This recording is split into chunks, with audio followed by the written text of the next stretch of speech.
Welcome back to Mr. Midnight. Tonight we're heading to the cold waters of Alaska with 6 most disturbing, true Alaskan ghost ship horror stories. These stories come from real people who work on boats in Alaska.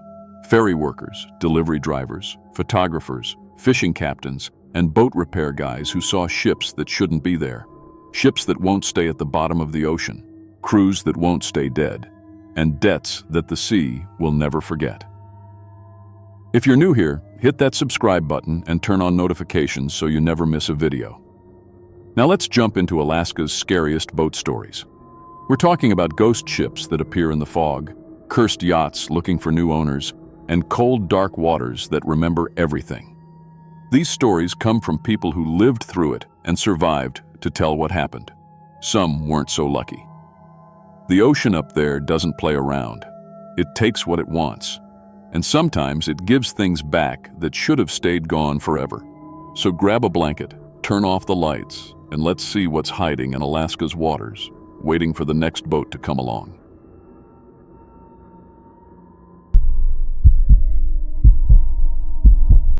My name is Melissa Torres, and I've been working as a waitress on the Alaska Marine Highway ferry system for 8 months now. I run the dinner shift in the small cafeteria on the MV Columbia, the ferry that goes between Juneau and Sitka. It's not fancy work, taking orders, pouring coffee, wiping down tables, but the tips are decent, and I get to see the inside passage every day. Mountains rising out of dark water, whales surfacing, eagles circling overhead. Most tourists think it's beautiful. After 8 months, I still agree with them. I grew up in Juneau, worked at a diner on Franklin Street for 3 years before this. I know how to handle difficult customers, how to carry 4 plates at once, how to smile even when my feet hurt. The ferry job pays better than the diner, and I like being on the water. My mom thinks I'm crazy for choosing a job where I'm constantly moving, never in one place, but I've always felt calm on boats, or at least I used to. What happened last month changed everything. Not just about my job, but about what I thought was possible, about who or what rides the ferries with us. It was mid-September, right when tourist season ends and we start getting mostly locals again. The summer crowds were gone. No more families with screaming kids, no more retirees with their big cameras, just people going home or visiting relatives or heading to Sitka for work. Tuesday evening runs are always quiet. The cafeteria is small, just 12 tables, a counter, a coffee station, and a kitchen window where I pick up orders. There's me and usually one other server, plus the cook. That's it. That Tuesday, I was working alone. Sarah called in sick, and my manager didn't bother finding a replacement for a slow night. I didn't mind. Fewer people meant more tips for me, and I could handle it. We left Juneau at 5 p.m. The crossing takes about 4 hours. I started my asha as passengers filed in for dinner. Salmon, halibut, burgers, fries. The same menu we always have. I knew most of the faces. There was old Mr. Peterson, who makes this trip twice a month to see his daughter, the Morrison family with their 2 kids, a few fishermen I recognized from the docks. And then there was the man by the window. I'd never seen him before. He was sitting at table 7, the one right against the big window that looks out at the water. He was maybe 60 years old, wearing a dark blue jacket, the kind with a zipper and a hood. Not fancy, kind of old-fashioned looking. He wasn't doing anything, just sitting there, staring out at the water. I grabbed my notepad and walked over. "Evening, sir. Can I get you something?" He turned his head slowly to look at me. His eyes were pale gray, almost colorless, like fog. They didn't quite focus on my face, more like he was looking through me. "Just coffee," he said. His voice sounded wrong, raspy and hollow, like wind blowing through a tunnel. "Black." "Coming right up," I said, even though something about him made my skin feel cold. I poured the coffee and brought it to him. He wrapped both hands around the cup but didn't drink, just held it and stared at the steam rising up. I figured he was one of those quiet types. We get a lot of them. I served the other passengers, took orders, brought food, cleared plates, normal stuff. But I kept glancing at table 7. The man hadn't moved. He was still holding that coffee cup with both hands, still staring at it. After about an hour, I walked past his table to check on Mr. Peterson. I looked at the man's coffee. It was completely cold. I could tell because there was no steam, and when I got closer, I could see the surface was perfectly still. But his hands were still wrapped around it, like he'd been holding it the whole time. "Sir, would you like a fresh cup? That one's gone cold." He didn't answer, didn't even look at me. I left him alone after that. We docked in Sitka at 9 p.m. The passengers started getting up, gathering their bags, heading for the exits. I started clearing tables. When I looked at table 7, the man was still sitting there. Same position, same cold cup of coffee in his hands. I walked over. "Sir, we've docked. You need to disembark now." He didn't move. I felt a little spike of worry. Sometimes elderly passengers get confused or fall asleep and don't realize we've stopped. I called over to Jake, one of the deck crew members who was walking through the cafeteria. "Hey, Jake, this passenger didn't get off. Can you help me out?" Jake walked over, looked at table 7. "What passenger?" "This guy right here," I said, pointing. Jake looked at me funny. "Melissa, there's nobody there." I turned to look at the table. It was empty. No man, no coffee cup, nothing. I felt my stomach drop. He was just sitting there. I saw him. I brought him coffee. Jake put his hand on my shoulder. "You've been on your feet for 4 hours. You're probably tired. Maybe you're mixing up the tables." I looked around the cafeteria. Every other table was empty or being cleared. No man in a blue jacket anywhere. "Yeah," I said quietly. "Maybe I'm just tired." But I knew what I'd seen. The ferry headed back to Juneau overnight. I finished cleaning up, went to my crew cabin, and tried to sleep. I kept seeing those pale gray eyes. 2 days later, Thursday evening, same route, same dinner shift. The man was back. Table 7, same blue jacket, same position, staring out the window. I felt ice slide down my spine. My hands started shaking. I walked up to my coworker, Dennis, who was helping me that night. "Dennis, who's that guy at table 7? He looked over. "What guy? That table's empty." "The man in the blue jacket. He's sitting right there." Dennis looked at me with concern. "Melissa, are you feeling okay?" I walked closer to table 7. The man was definitely there. I could see the creases in his jacket, the gray stub, Lee on his face, his hands resting on the table. He was solid, real, but Dennis couldn't see him. I didn't approach the man this time. I stayed behind the counter and watched him for the entire 4-hour crossing. He never moved, didn't shift in his seat, didn't blink, didn't breathe as far as I could tell. When we docked in Sitka, I watched carefully. Passengers started leaving. The man stood up slowly and walked toward the exit door. I followed him, my heart pounding. Dennis was talking to me, asking if I was okay, but I ignored him. The man walked out onto the deck. The night air was cold and damp. I could see my breath. He walked straight to the rail and looked down at the dark water below. I was about 10 feet behind him. "Sir?" I called out. "We've docked. You need to disembark." He turned around slowly, looked right at me with those colorless eyes. "I know," he whispered. "I've been trying for 30 years. Then he stepped backward over the rail. I screamed and ran to the edge. The water below was black and empty.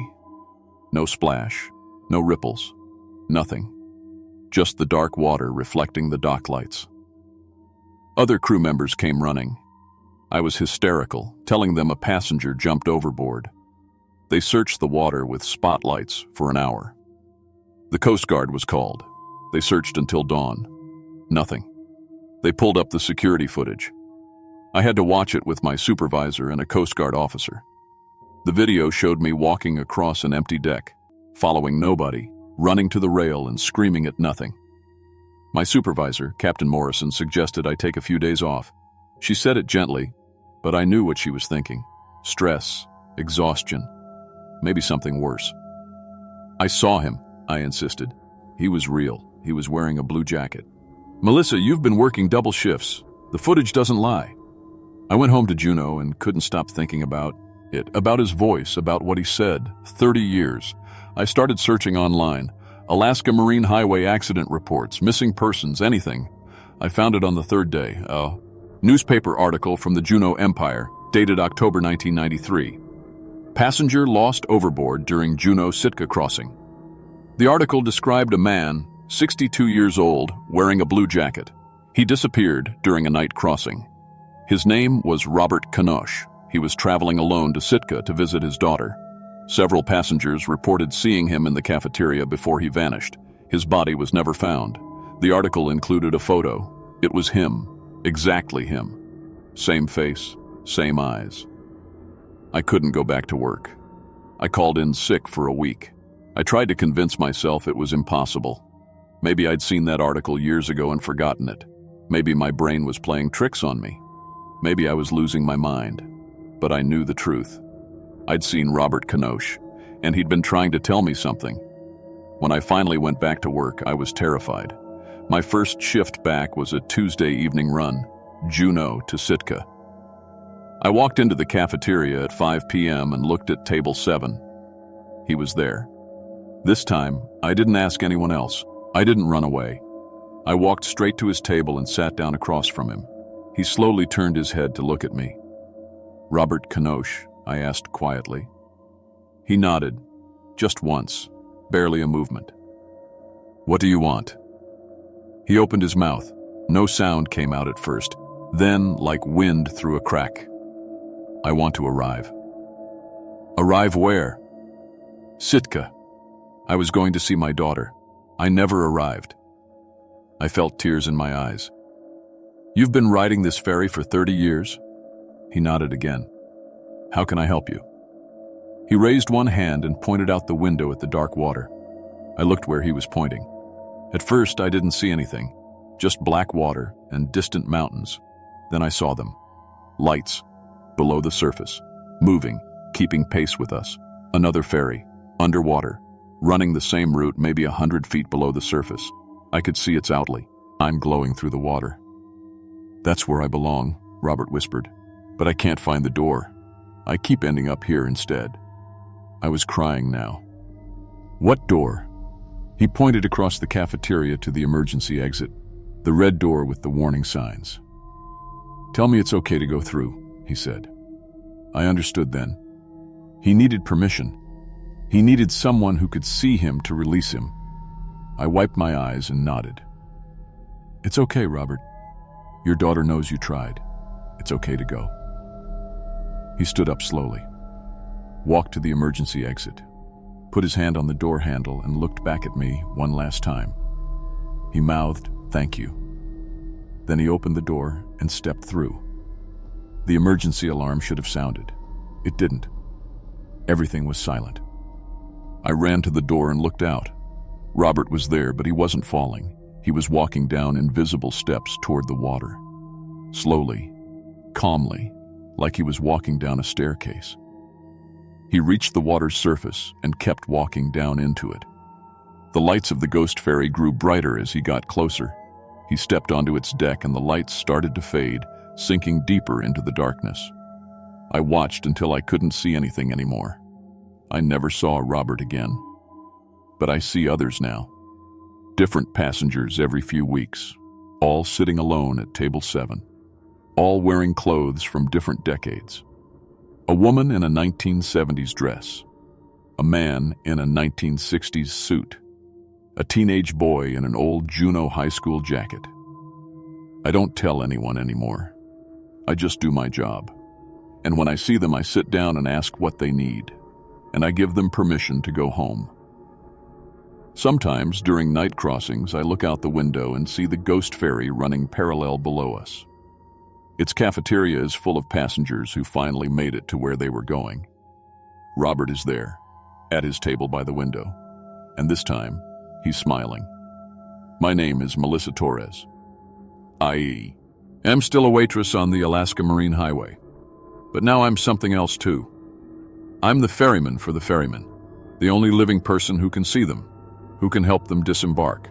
After 30 years, or 40, or 50, it's not the job I signed up for, but it's the one I have now, and I wouldn't leave it for anything.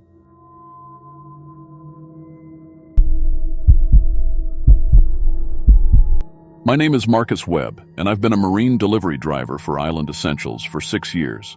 I run groceries and supplies to the small communities scattered across southeast Alaska, places so remote you can only reach them by boat. I grew up in Juneau, spent my whole life on the water, got my captain's license when I was 23. My dad was a fisherman. His dad was a fisherman.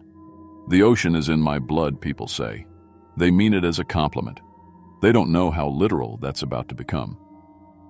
I've navigated through storms that could flip a 40-foot vessel, fog so thick you navigate by sound alone, seas that run black and cold enough to stop your heart in 4 minutes. I've pulled 3 people out of the water over the years. I've seen things: whales breaching at dawn, orcas hunting in packs, the northern lights reflecting off ice fields like God's own light show. I love this job.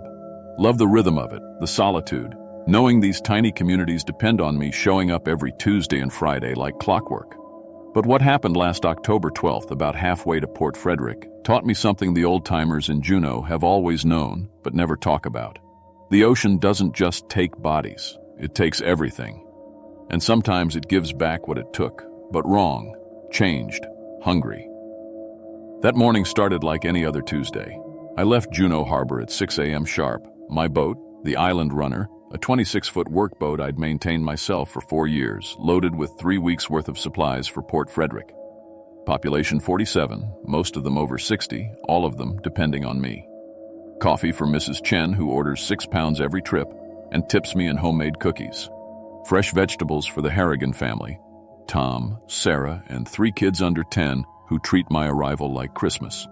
Insulin for old Roy Parsons who'd die without it. Mail. Packy. Ages. The ordinary cargo of ordinary lives. The weather report said fog, but nothing unusual for October. Temperature 43 degrees, light chop. I had my thermos of coffee, black how Dad taught me, my GPS showing the familiar path, my radio tuned to channel 16 for emergencies.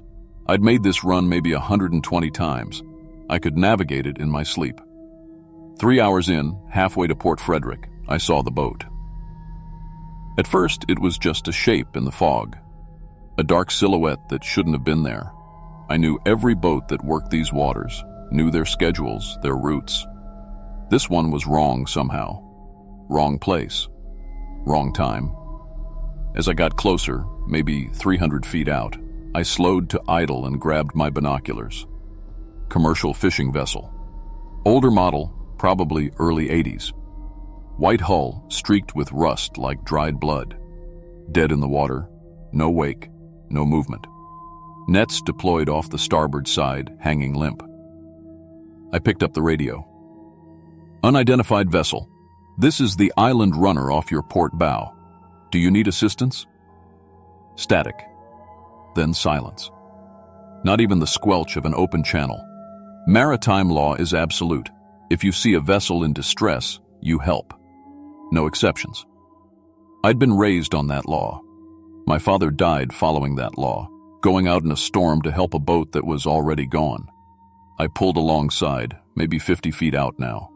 The name on the hull said Pacific Dawn in faded blue letters, paint peeling like diseased skin. Something felt wrong. Not danger wrong. Worse. Like finding a door in your house you've never seen before wrong. I cut my engine. In the sudden silence, I heard nothing from the Pacific Dawn. No generator hum, no radio chatter, no engine idle. Just the water slapping both hulls and my own breathing, too loud in my ears. Hello? Anyone aboard? My voice disappeared into the fog. No echo, like the sound just stopped. I should have left. Every instinct I had, every lesson Dad taught me, every close call I'd survived, was screaming at me to fire up the engine and run. But Roy Parsons needed his insulin. The Harrigans were waiting. And maybe someone on that boat needed help. I tied up alongside the Pacific Dawn, good knots, the bowline Dad taught me when I was 7, and climbed aboard. The smell hit me first. Salt and rust, yes, but underneath something organic and wrong. Not fish rot, which I knew intimately. This was older, deeper, like opening a freezer that's been unplugged for months. The deck was wrong, not damaged. Wrong. Equipment everywhere, scattered like the crew had just walked away mid-task. Bait buckets still full, fish heads floating in cloudy water that should have evaporated or spilled days ago. Fishing rods leaning against the rail, tackle boxes open, lures and hooks gleaming wet. A coffee thermos sat on the deck. I picked it up, still warm. "Hello?" I called again, louder now. "Coast Guard requires me to check for survivors. If you're injured, I have medical supplies." Nothing. But I felt watched. You know that feeling? Not paranoia. Certainty. Something was looking at me. I walked to the wheelhouse. The door stood open, creaking slightly. Inside, everything looked frozen in time. Coffee mug on the dashboard, still half full. Cigarette butts in an ashtray, one still showing a lipstick mark. Navigation charts spread across the small desk, marked with positions and times. And a ship's log, open to the last entry. The paper was yellowed and damp, but readable. The date at the top made my stomach drop. October 8th, 1987. 37 years ago. I read the entry out loud, my voice shaking. Day 4 of fishing. Good catch. 40 tons halibut. Weather turning, something strange on the sonar. Deeper than the trench should be. Looks like we're being followed. Mike says he saw. The entry stopped mid-sentence. Pen still lying across the page. My hands were shaking now. I set the log down carefully and grabbed my radio. Coast Guard, this is Marcus Webb on the Vessel Island Runner. I'm at coordinates. The engine started. Not my engine. The Pacific Dawn's engine, directly below my feet. A deep, rumbling diesel sound that vibrated through the deck and up into my bones. I didn't start it. Nobody else was here. I was certain of that now. The wheel began to turn. I watched it happen. The old wooden handles rotating slowly to the right, smooth and deliberate, like invisible hands gripping them. The boat lurched forward, picking up speed. No, this isn't. I grabbed the wheel, tried to turn it back, locked solid. I pulled with all my strength. It wouldn't budge. I ran to the throttle, pulled it back. Nothing. The engine roar increased. I ran outside to the rail where I'd tied up. My boat should have been right there, 10 feet away, rope still connecting us. The island runner was gone. The rope was still tied to the Pacific Dawn's cleat, but the other end just trailed in the water, the frayed edge still smoking like it had been cut by something hot. I spun around, scanning the ocean in every direction. There, 200 feet away, already growing smaller, my boat, drifting backward through the fog like an invisible hand was pulling it away from me. "No!" I screamed. "No! Come back!"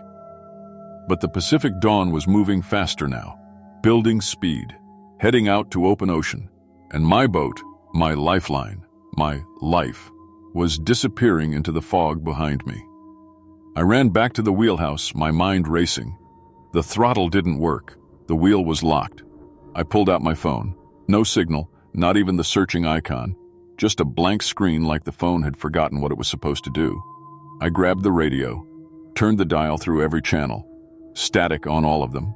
Not even Coast Guard emergency frequency, just white noise, and underneath it something that might have been breathing. The GPS was working though. I watched our position change on the screen as the boat carried me away from everything I knew. We were heading northwest, out into open ocean, away from the shipping lanes, away from any possible help. I tried everything. Went down to the engine room, dark and hot and smelling like burning oil, and tried to find a shutoff. The controls were rusted solid, wouldn't move. I looked for an emergency kill switch, couldn't find one. I tried to break the fuel line with a wrench. The metal wouldn't even dent, like it was made of something harder than steel. I went back to the wheelhouse and tried to smash the GPS. The screen wouldn't crack. I beat on it until my hands bled. Nothing. The Pacific Dawn ran for 3 hours. 3 hours while I tried everything I could think of. I searched every inch of the boat looking for answers, for help, for anything. I found crew quarters with bunks still made, sheets tucked in tight. I found a galley with dishes in the sink, food in the refrigerator that should have rotted decades ago but looked fresh. I found a photograph taped to a mirror. 4 men and 1 woman, arms around each other, smiling, young. On the back, someone had written, Pacific Dawn Crew, Day 1, October 5th, 1987. Here's to a good season. I stared at their faces. They looked so alive, so happy, so normal. I wondered how long it took them to realize they were never going home. I found another photograph, this one tucked into a Bible in the captain's quarters. Same crew, but different. Taken on the deck from what looked like a self-timer. They weren't smiling. They were looking off camera, all in the same direction, at something outside the frame. Their faces were wrong, too pale, too still, eyes too wide. On the back, Day 7. It won't leave us alone. I put the photograph down with shaking hands. That's when the engine stopped. The sudden silence was so complete it hurt. I stood in the captain's quarters, my breathing too loud, my heartbeat too fast, and felt the Pacific dawn rocking gently on calm water. I ran to the wheelhouse. The GPS showed coordinates in the middle of nowhere, 60 miles offshore. The ocean depth here read 1,247 feet. Nothing around for miles, just open water and fog so thick I couldn't see 30 feet. I stood at the wheel, gripping it even though it was useless now, and tried to think. The Coast Guard would search for me. Island Essentials would report me missing when I didn't show up in Port Frederick. They'd find the island runner drifting. They'd come looking. I just had to survive until they found me. Then I heard the engines, multiple engines, coming from different directions. Deep diesel rumbles that seemed to come from everywhere and nowhere. Boats emerged from the fog. One appeared off the port bow. An old tugboat, squat and ugly, rust covering every surface.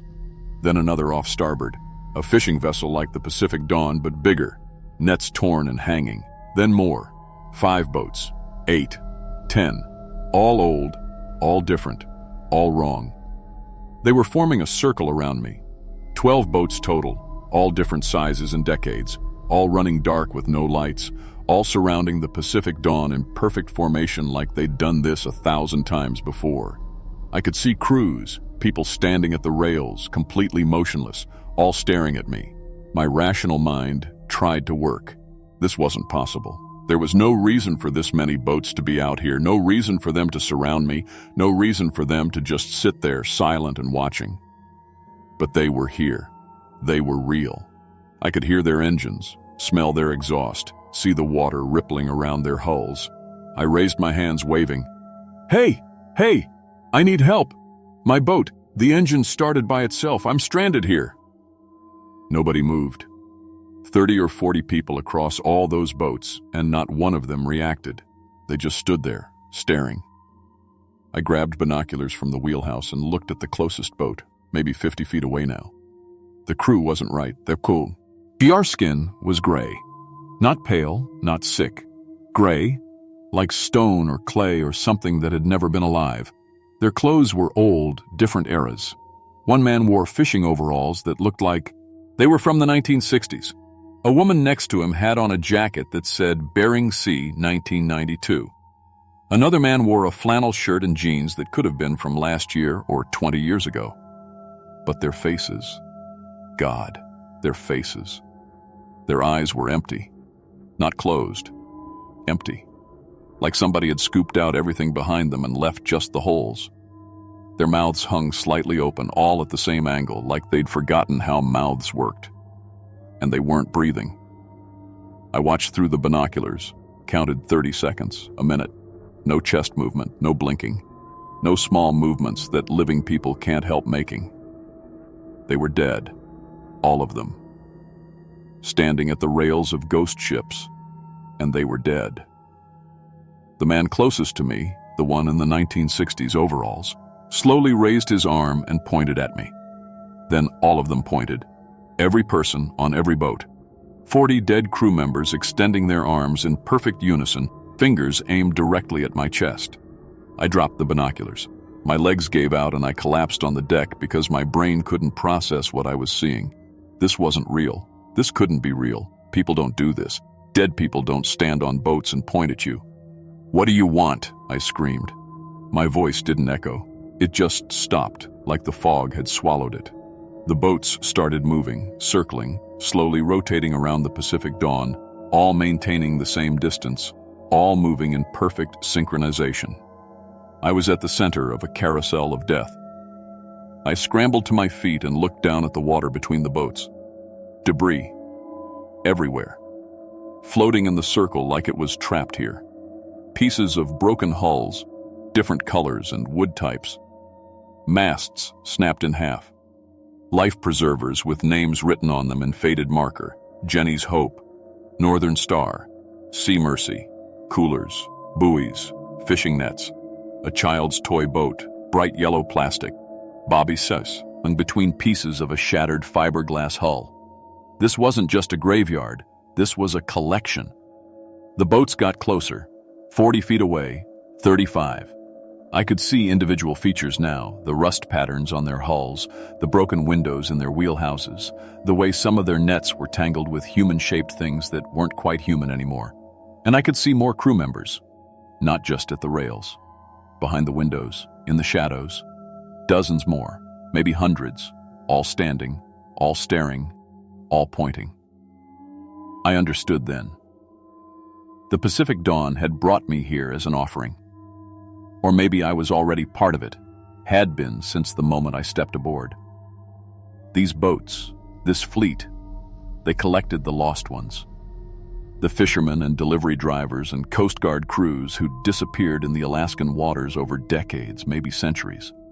They wanted me to join them, to become another gray-faced crew member standing at the rail, pointing at the next lost sailor, helping to maintain the circle, keeping the graveyard alive.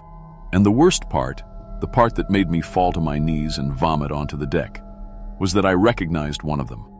A man on a fishing boat directly across from me, older, maybe 60s, wearing a captain's hat and a rain jacket. I'd seen his face before, in newspaper articles, in the Coast Guard reports I'd read during my training.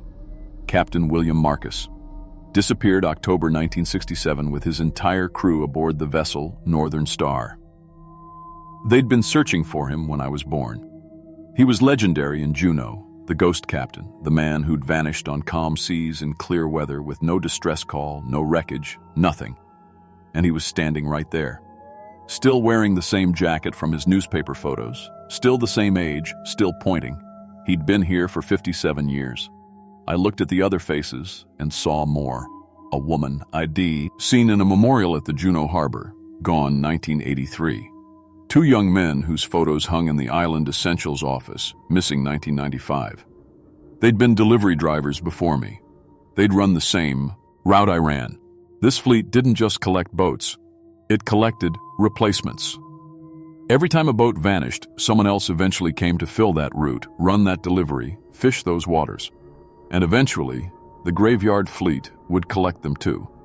The circle was 20 feet away now, close enough that I could hear them breathing. Or the sound that dead things make that's like breathing but wrong, like air being pulled through wet cloth. I had maybe minutes before the boats closed in completely, before dead hands reached across the gap and pulled me onto one of those vessels, before I became another gray face in the fleet. I couldn't fight them, couldn't outrun them. The Pacific Dawn was dead in the water and my boat was gone, and there were 40 corpses closing in on me, but I could burn. I ran to the storage compartments, throwing doors open, searching frantically. I found what I needed in the third one, a metal box with emergency flares inside, 6 of them. Waterproof, military grade. My hands were shaking so hard I almost dropped the first one. I struck it against the igniter. It sparked brilliant red, bright enough to hurt my eyes. I threw it into the wheelhouse. It landed on the pile of charts and immediately the old dry paper caught fire. The second flare I threw into the open engine room hatch. I heard it land in the oil-soaked floor with a whomp that shook the whole boat. Third flare onto the deck. Fourth, into the crew quarters. The Pacific Dawn was old and dry and hungry for fire. Flames spread across the deck like water, climbing up the wheelhouse walls, smoke pouring into the fog. I could feel the heat on my face, could hear the wood cracking and splitting. The ghost boats didn't react. They kept circling, kept closing, kept pointing. Like they'd seen this before. Like this was part of the process. I grabbed the last 2 flares, lit them both, and threw them as far as I could toward the closest ghost boat, the one with Captain William Marcus. Then I ran to the rail, grabbed a life vest from a hook that was already half melted from the heat, and jumped. The water was so cold it stopped my heart. I'm serious. I felt it stutter in my chest, felt my whole body seize up. Cold like this isn't just uncomfortable. It's violent. It attacks you. But I kicked away from the burning boat, kicked as hard as I could even though my legs were already going numb. I had to get away, had to put distance between me and the fleet before they decided to follow. Behind me, I heard nothing. No shouts, no engine changes, no reaction at all. Just the crackle of the fire and my own gasping breath. I forced myself not to look back for 10 minutes, just kept swimming, kept kicking, even when my muscles were screaming and my brain was getting fuzzy. When I finally looked, the ghost boats were still there, still circling the Pacific dawn, which was now a tower of flame in the fog. Still pointing, but not at me anymore. At the burning boat, like they were marking it, claiming it, adding it to their collection officially. I turned away and kept swimming. I don't know how long I was in the water. Time stopped meaning anything. There was just the cold and the movement and the slowly growing certainty that I was going to die out here, that the ocean would take me like it took Dad, like it took everyone eventually. Then I heard an engine, a real one, modern, powerful, getting closer.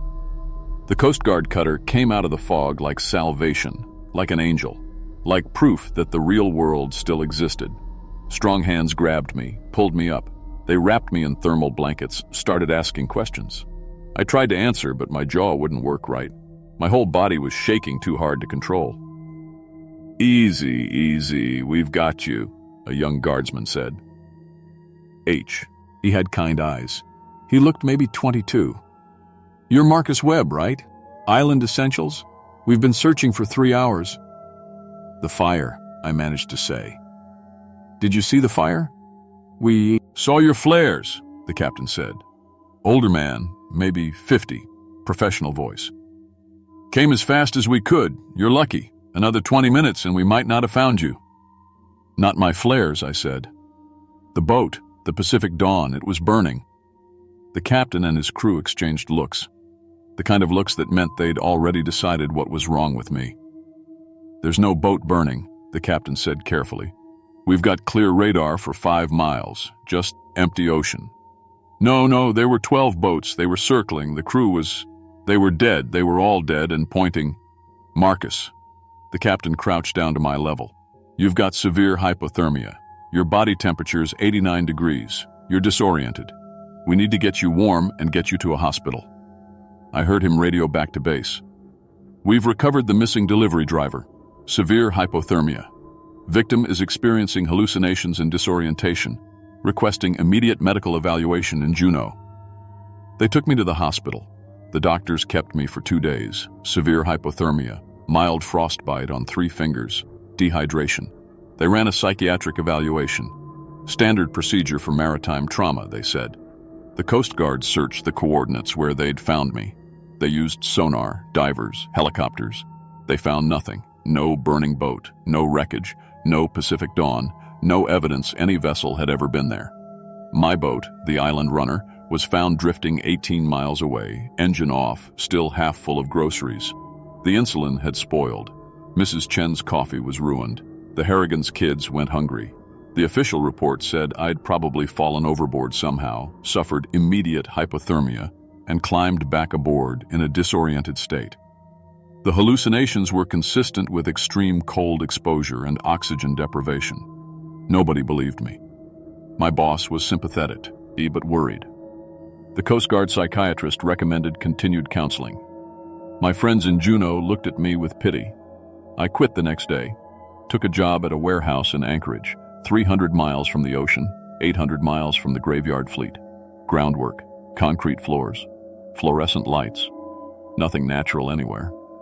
I told my boss I'd had a scare on the water, needed a break. He understood. For 3 months, I convinced myself I was okay. I went to work, ate meals, slept in a bed, did all the normal human things. I didn't tell anyone about the nightmares, the pointing, the gray faces, the sound of engines circling. That was private. That was mine to deal with.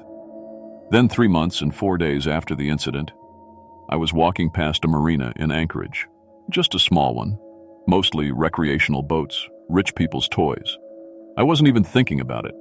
I was thinking about what to have for dinner. That's when I saw the Pacific Dawn. It was tied up at Dock 7, perfectly intact.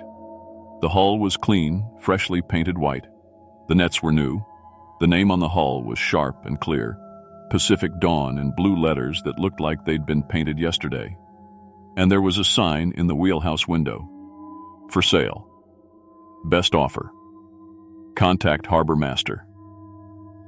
I stopped walking. People moved around me on the dock. A jogger passed.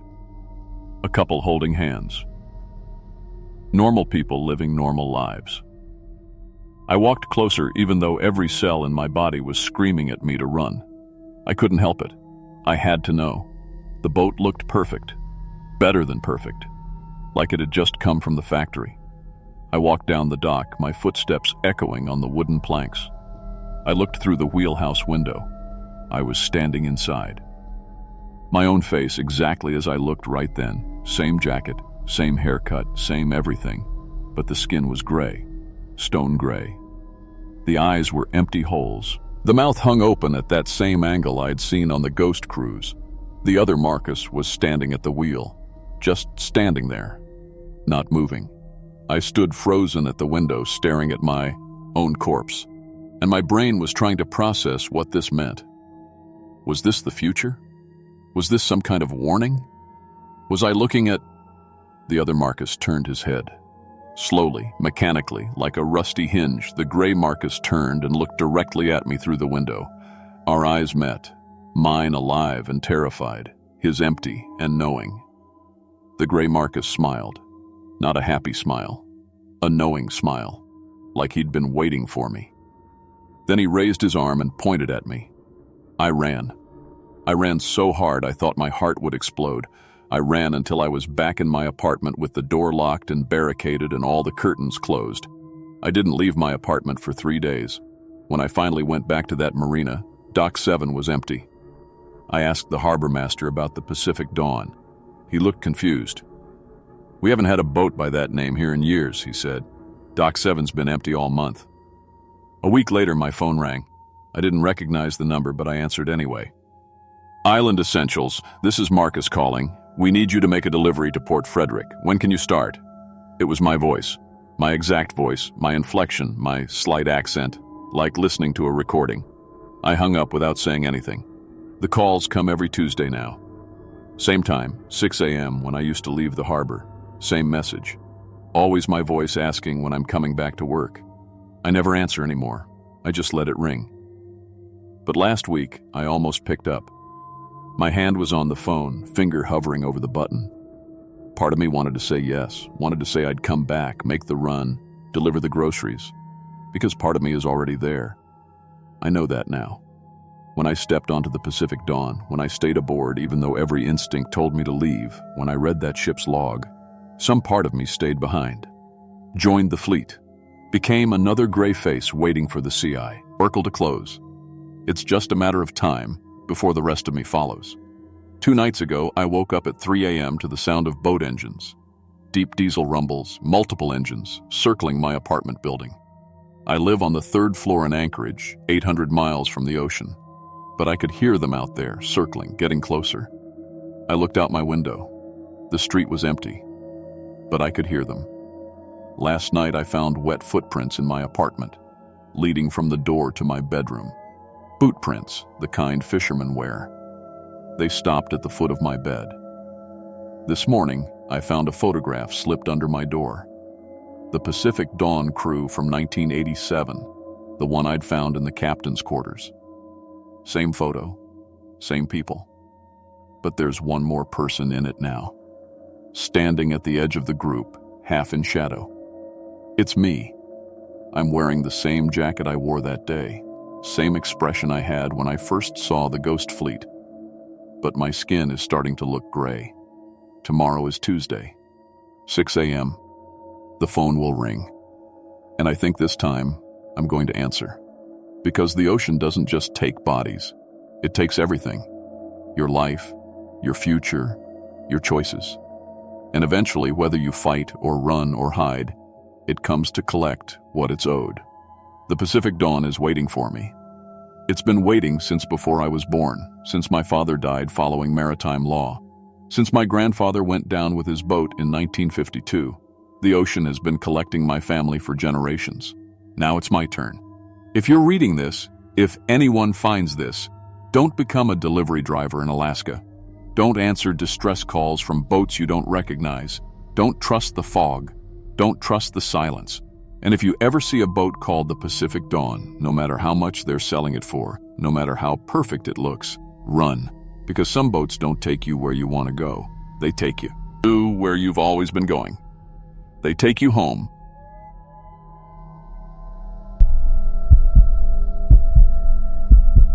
My name is Jenny Morrison, and I've been a freelance real estate photographer for 6 years now, working all across Alaska. I'm originally from Seattle, moved up here after my divorce because I needed distance, and Alaska offered both distance and work. I drive a 2015 Subaru Outback with 140,000 miles on it. I drink my coffee black because cream went bad on me once during a 3-day shoot in the bush, and I listen to true crime podcasts during those long drives between Anchorage and wherever the next job takes me. I'm telling you this because I need you to understand I'm a normal person.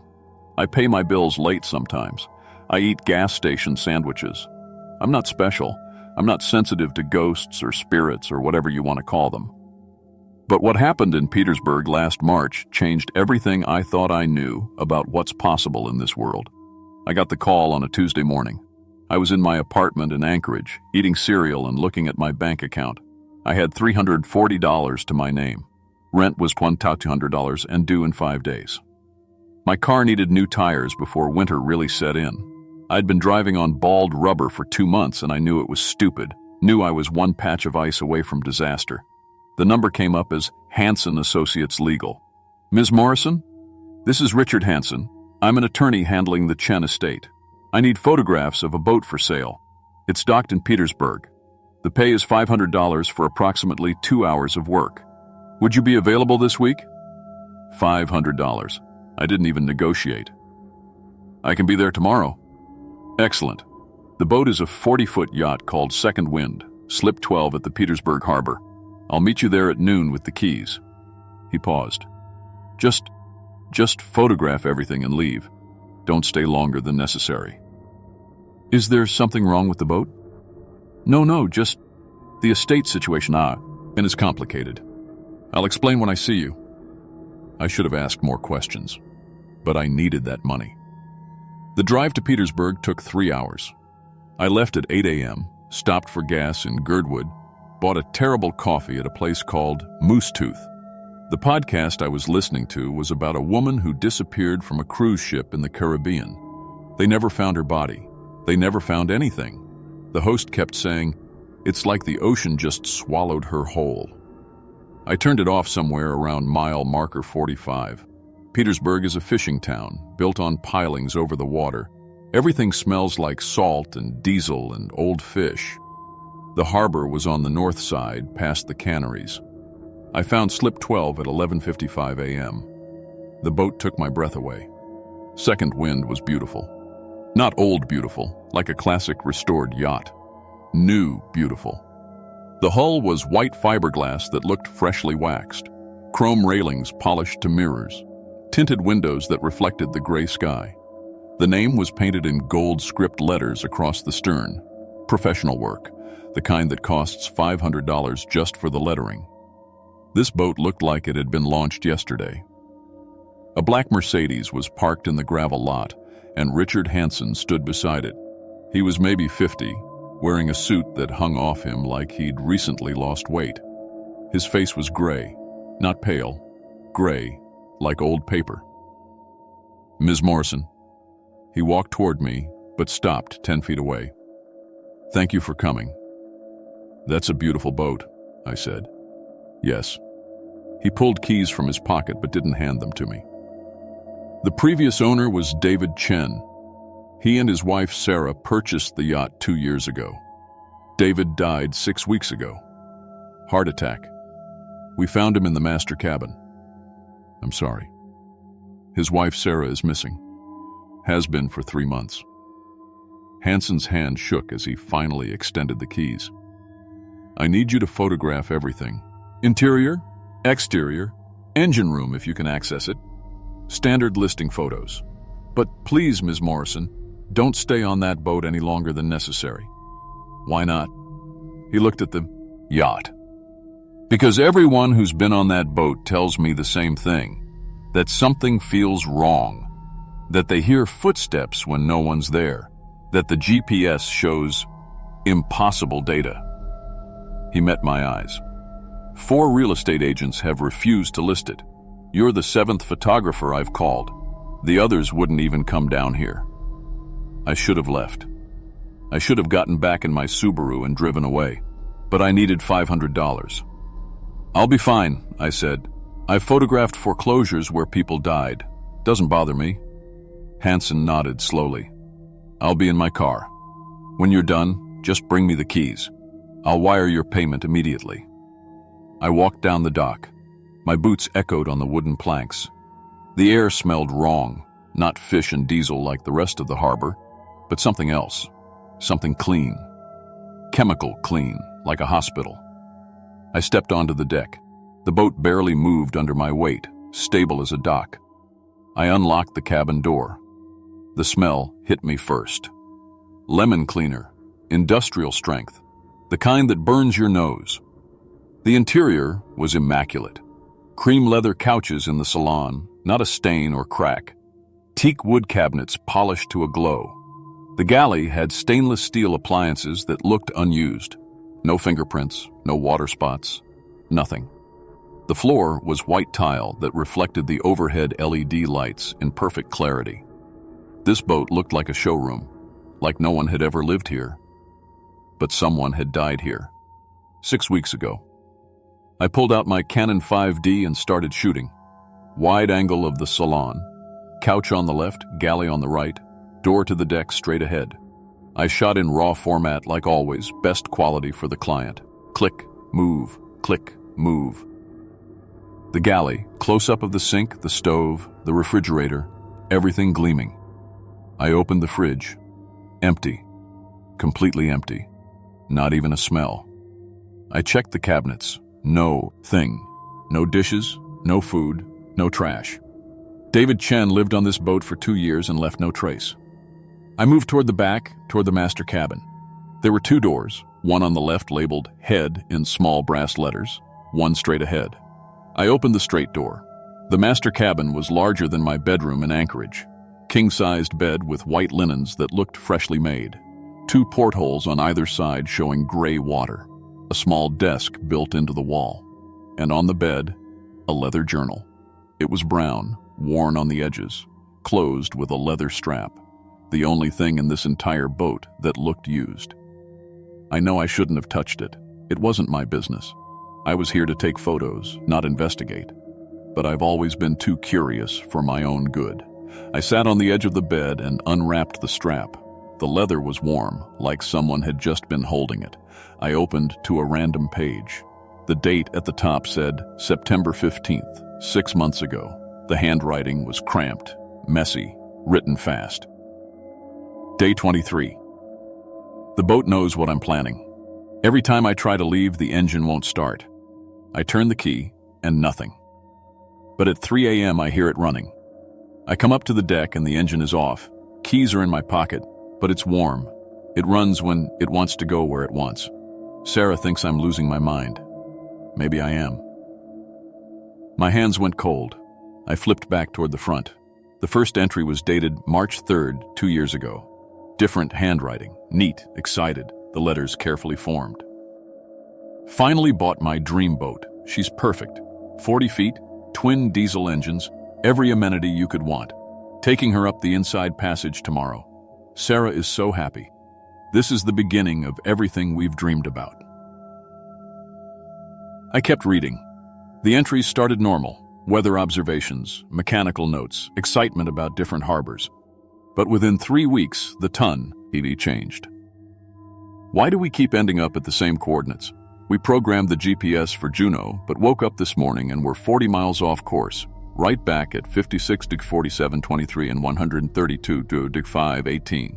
That's the third time. GPS must be malfunctioning. The GPS is fine. I had it checked in Wrangell.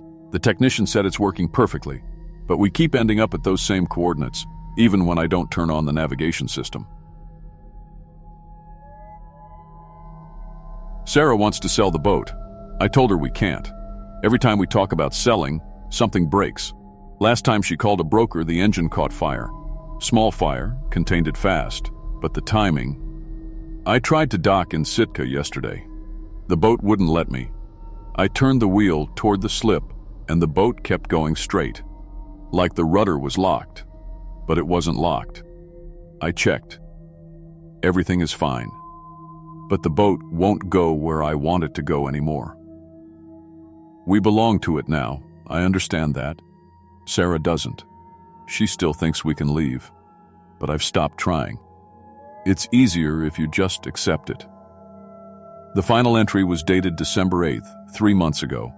The handwriting was barely legible. Sarah jumped overboard last night. We were docked in Petersburg. Docked. Engine off, tied to the dock. But she jumped like we were at sea. She was screaming that she had to get off, that it was the only way. I watched her go under. I should have jumped with her. It's the only way off this boat. The only way. The journal fell from my hands. I heard footsteps above me, on the deck. Heavy boots walking from bow to stern, then back again. Mr. Hansen? My voice cracked. Hello? The footsteps continued. Back and forth. Back and forth. I stood up, my legs shaking. The cabin felt smaller suddenly, the portholes darker. I walked to the stairs leading up to the deck, climbed them slowly. The deck was empty. Completely empty. No one on the boat. I could see Hansen's Mercedes in the parking lot, maybe 80 yards away. No one on the dock.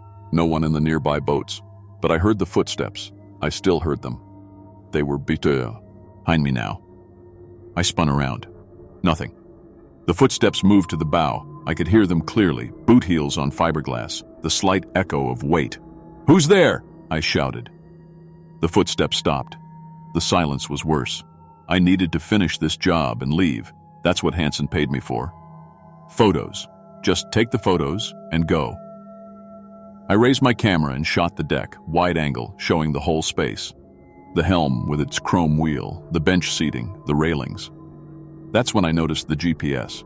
It was mounted at the helm, a Garmin chart plotter, the screen glowing bright blue. Active. I walked over and looked at the display. The screen showed a route, but not a normal route. It was a circle, a perfect circle, around one set of coordinates. 56D47, 23N, 132D45, and 18. W. The same coordinates from the journal. The route was plotted 200 times. The same circle, overlaid on itself 200 times, like someone had programmed it over and over and over, or like the boat had been traveling that same circle for months. I pulled out my phone and photographed the GPS screen. My hands were shaking so badly it took 3 tries to get a clear shot. That's when I heard the engine. A low rumble from below deck, the twin diesels starting up. But I had the keys. They were in my pocket. The engine got louder. The boat vibrated under my feet. I looked at the helm. The ignition was off, the key slot empty. The boat was running without keys. I grabbed my camera bag and ran. Off the deck, onto the dock, my boots hammering the wood planks. I didn't stop until I reached Hansen's Mercedes. He was standing outside his car, staring at the boat. His face was even grayer than before. "You heard it," he said. Not a question. The engine started, but I have the keys. I held them up, metal jingling. "It does that." Hansen took the keys from my hand. David Chen's autopsy showed he died of a heart attack. But the Medellin. Cal Examiner noted something unusual. David's clothes were soaking wet, salt water, and his lungs had water in them. He drowned? No, he died of a heart attack, but he had water in his lungs, like he'd been underwater. Hansen looked at me. The boat was docked right here in Petersburg when they found him. Docked. The boat hadn't left the slip in 3 weeks, according to the harbor master. But David's clothes were wet, the cabin floor was covered in salt water, and the fuel tank was completely empty. That's impossible. The fuel tank holds 500 gallons. It was full when David docked 3 weeks earlier. The boat didn't leave the slip, but somehow it burned 500 gallons of fuel. I showed him the photo on my phone, the GPS screen with its 200 repeated circles. Hansen's face went white, actually white, all the gray draining away. That's where they found debris from the original second wind. Original? This is the second boat with that name. He pulled out his phone, showed me a photo. This is the original second wind, 1985. I looked at the photo. It was the same boat, the exact same boat. Same hull design, same cabin structure, same chrome railings. Every detail identical. That boat sank in 1991, Hansen said. Thomas and Rebecca Pine owned it, along with their daughter Michelle. All 3 died.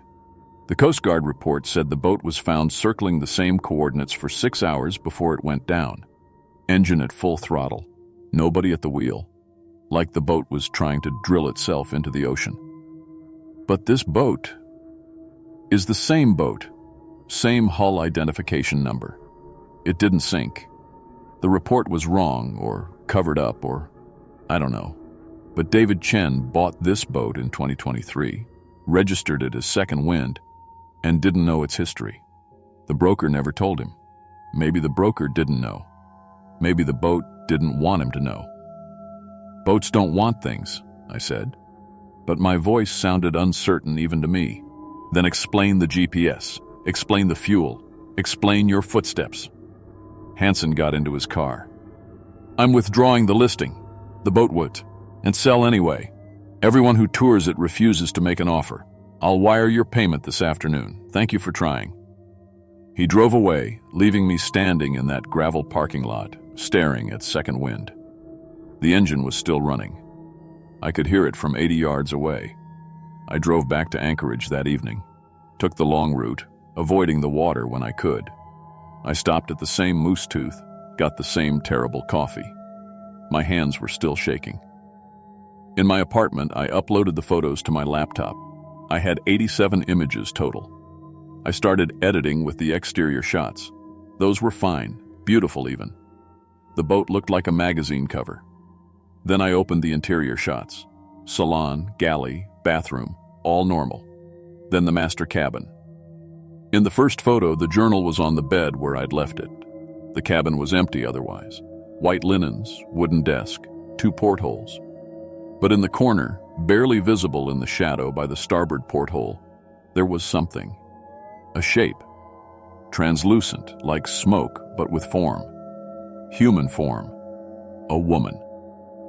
I zoomed in 400%. The image pixelated, but I could still see her. She was thin, wearing what looked like a nightgown. Her hair was wet, plastered to her face. She was staring at the camera. Staring at me. I opened the next photo, taken maybe 10 seconds later. She was closer, 3 feet closer to the camera, still in the corner, but she'd moved. Her face was clearer now. Young, maybe 30. Her mouth was open like she was screaming, but there was no sound in a photograph. Her eyes were terrified. Third photo. She was reaching toward the camera. Her arm extended, fingers spread, the image still translucent but more solid than before. Fourth photo. Her hand filled half the frame. I could see through her fingers to the bed behind her. Her palm was 6 inches from the lens. Fifth photo. Her face filled the entire frame. Her mouth synced, retched open, her eyes wide, her wet hair framing everything. I could see water dripping from her chin. I could see barnacles on her neck. Barnacles. Like she'd been underwater. Like she'd been underwater for months. I closed the laptop. I was breathing hard, my heart hammering. My phone rang. Unknown number. I answered without thinking. "Please." A woman's voice. Desperate, broken. "Please help me. I'm still on the boat. I can't get off. It won't let me leave." My whole body went cold. "Who is this?" "Sarah. Sarah Chen. You were on the boat today. I saw you. I tried to warn you, but you couldn't hear me." She was crying. "Every time I try to swim to shore, I wake up in the cabin. I jump off the boat and I'm drowning, and then I'm in the cabin again. Over and over. Please, you have to help me get off this boat." "Sarah, where are you right now?" "I'm in the cabin. I'm always in the cabin. I can see Petersburg through the porthole, but I can't reach it. I can see people walking on the dock, but they can't see me." Her voice broke into sobs. "I've been here for 3 months. Please. Please help me. I don't understand how. The boat won't let me leave. It needs us. It needs people on it." David understood at the end. That's why he stopped fighting. That's why his heart gave out. He finally understood we belong to the boat now. "I'll call the Coast Guard. I'll call. They can't help me. I'm not alive anymore. I jumped, remember? I drowned. But I'm still here. We're all still here. We, Thomas and Rebecca and Michelle. They're here too. They've been here since 1991. The boat keeps us. It needs us to get home. Home. The coordinates. Where Thomas first bought it. The boat was built there, launched there, and it's been trying to go back ever since. It takes people to pilot it back, but it can never make it all the way. Something always stops it. And then it needs new people to try again. "Sarah, I don't know how to help you. You can't help me." Her voice changed, became harder. "But I can warn you. You were on the boat. Now it knows you. It's coming, Fall. Are you too?" The line went dead. I looked at my phone. The call log showed the last incoming call from Jenny Morrison. My own name. My own number had just called me. That's not possible. That can't be possible. My phone rang again. Same display. Jenny Morrison calling Jenny Morrison. I didn't answer. I let it ring. It rang for 2 minutes straight, then stopped. Immediately started ringing again. I turned off my phone. That night I couldn't sleep. I sat on my couch with my laptop and researched everything I could find about Second Wind. The original sinking report from 1991 was online, digitized by the Coast Guard. I read it 3 times. On August 15th, 1991, the Coast Guard received a distress call from a pleasure yacht named Second Wind. The caller, identified as Thomas Pine, reported that the boat's steering and throttle were unresponsive. The engine was running at full power, and the boat was circling the same position at 56 dg 4723 and 132 dg 4518. BGU. The Coast Guard dispatched a cutter. It took 4 hours to reach the coordinates.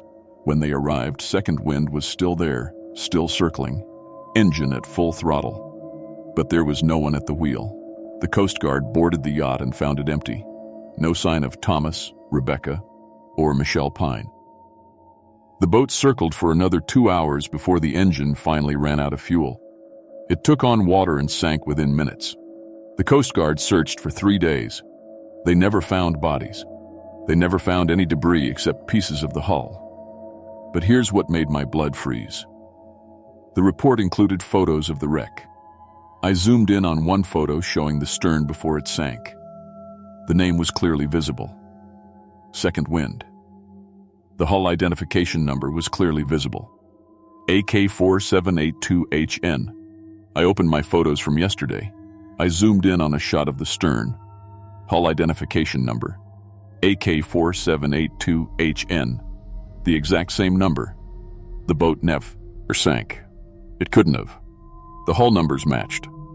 I found the registration records. Thomas Pine purchased the boat in 1985 from a private seller in Sitka.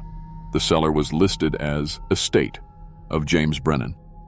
I searched for James Brennan, found an obituary from 1984. James Brennan, 52, died March 17, 1984, aboard his yacht Second Wind.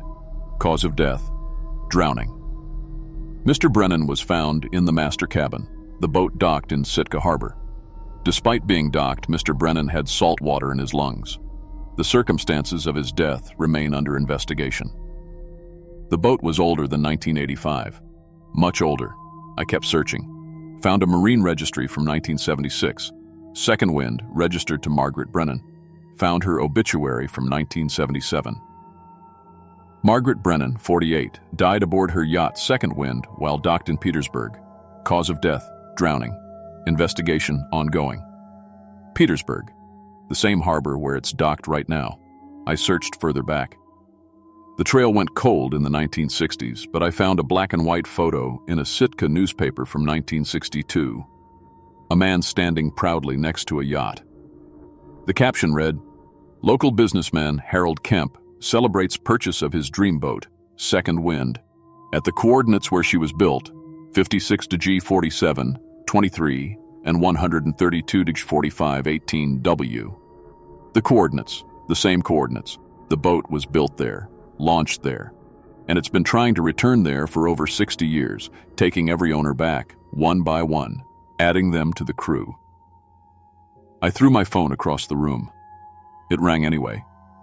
Lying on the carpet, screen cracked, it rang. I grabbed it. "Stop calling me. You were on the boat." Sarah's voice, but different now. Multiple voices layered over hers. Thomas, Rebecca, Michelle, David, Margaret, James, Harold. All of them speaking through her.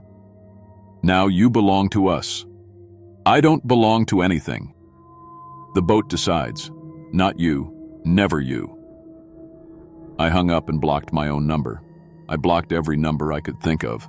I blocked unknown callers. My phone rang anyway. I smashed it against the wall. The screen shattered. The battery fell out. It rang anyway. A broken phone, lying in pieces on my floor, ringing. I grabbed the pieces and threw them in the dumpster outside my apartment building. The next week was quiet. No calls. No engines outside my window.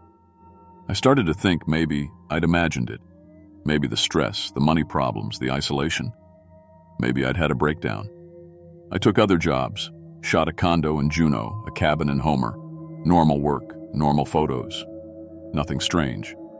But I couldn't stop thinking about the coordinates. 56 dig 47, 23, and 1 to 32 dig 45, 18. WW. Finally, I looked them up on Google Maps. Satellite view. It was open ocean. Nothing there. Just water.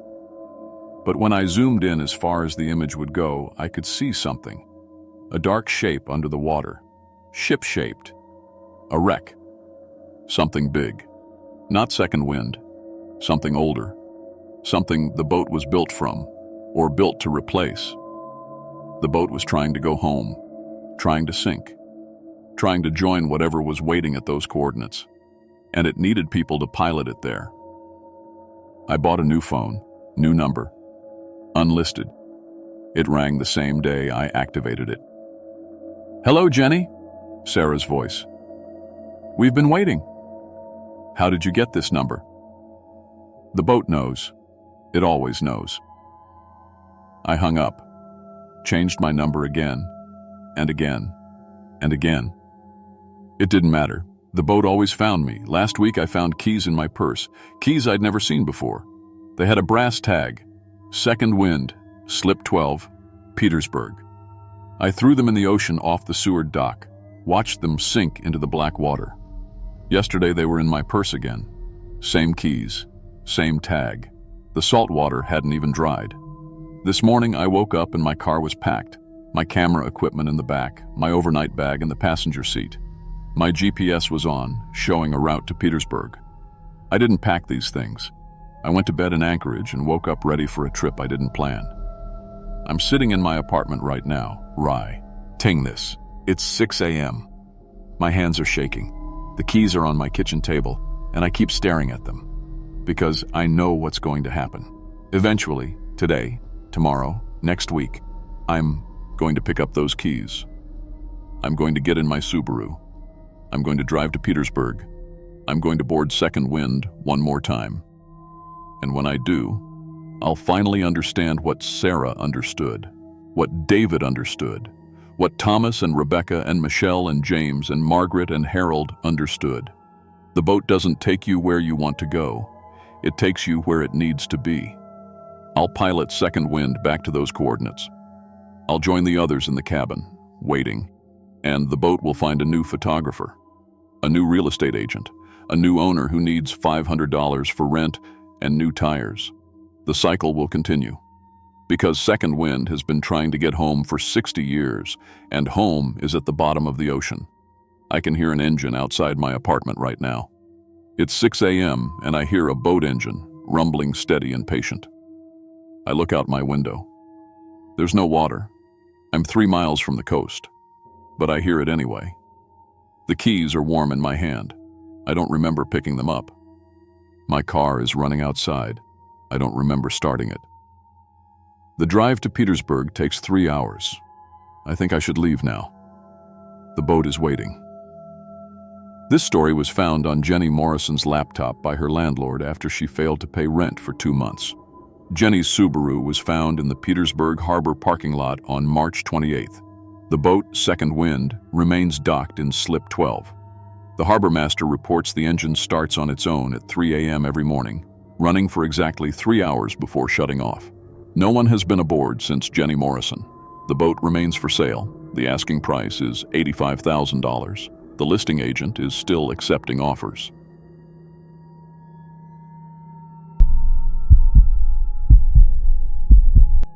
My name is Owen Brackman, and I've been running charter fishing boats out of Seward, Alaska for 12 years. I grew up on these waters. My dad taught me every fishing spot from Resurrection Bay to the outer Gulf before I could drive a car. I've got my captain's license, commercial fishing endorsement, and I've taken out everyone from Japanese businessmen to Hollywood actors. I've handled drunk clients, boat fires, rogue waves, and medical emergencies 40 miles offshore. I thought I'd seen everything the ocean could throw at me. But what happened last July during peak tourist season showed me that some things stay hidden underwater for a reason. Some debts the ocean never forgives. And some stories are true, no matter how much you want them to be legends. The elders in Seward have a saying, "The water keeps what it takes." My dad told me that when I was 8, after a fishing boat went down with all hands. Old Simon Kusakov, a Sugpiok elder who used to repair nets down at the harbor, told me something else when I bought my boat. He said there are places in the Gulf where the water is darker than it should be, where fish won't bite, where your compass spins lazy circles. He said those are places where something went wrong, where someone broke a promise to the ocean. Stay away from the dark water, he said. It's always hungry. I thought he was just telling stories. Old fisherman's superstition. I was wrong. It was July 28th, a Thursday. The day started perfect. One of those rare Alaska summer mornings where the water looks like polished glass and the mountains are so clear you can count the valleys. I had 4 guys from Texas booked for an all-day halibut charter. They'd paid premium rates, $1,500, wanted to go out far where the big fish live. Dale was the loud one, mid-40s, big gut, bigger laugh, wearing a brand new fishing vest with the tags Chasseur still on it. He kept calling me captain in a way that let me know he thought it was funny. Ray was quieter, nervous hands, kept checking his phone even though I'd told them there's no service 40 miles out. The other 2, brothers named Kyle and Sean, were already drinking Coors Light at 6 in the morning. We left the harbor at dawn, my boat Lucky Strike, cutting through the calm water, the Texans already talking loud about 300-pound halibut and who was going to catch the biggest one. They smelled like sunscreen and hotel soap and beer. They had no idea what the ocean was really like out here. Nobody does until they see it. I took them to my best spot, 40 miles out. Coordinates I'd been using for 8 years.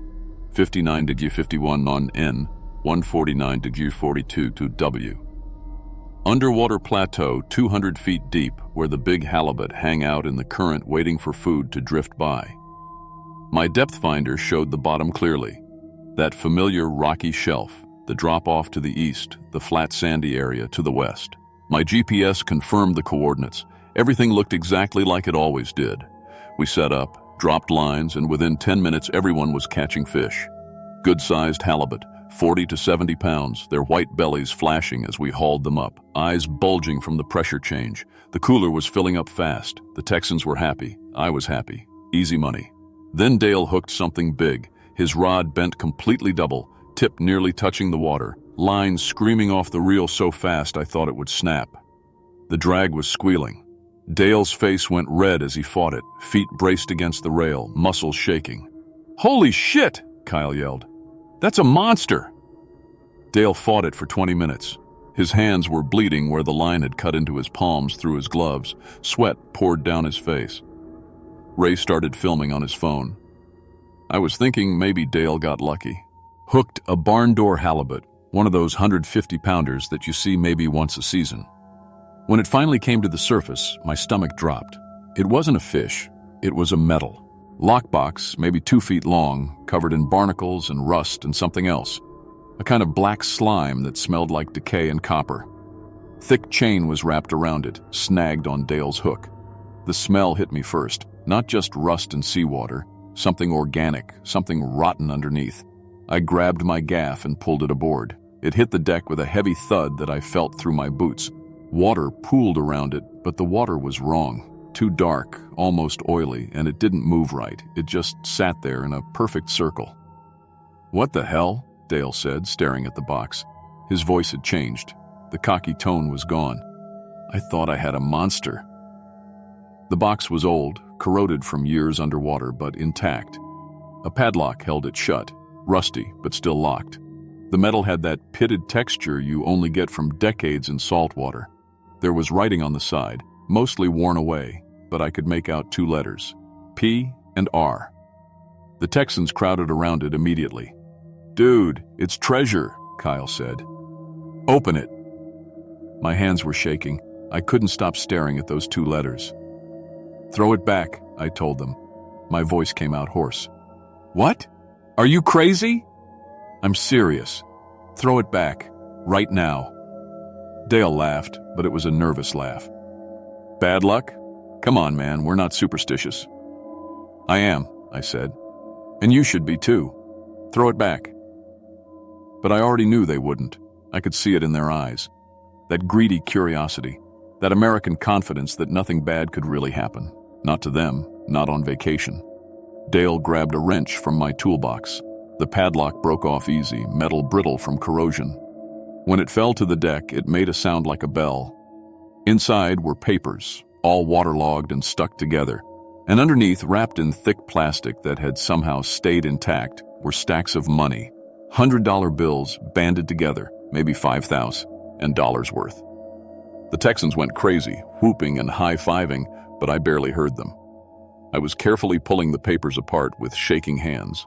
They were boat registration documents.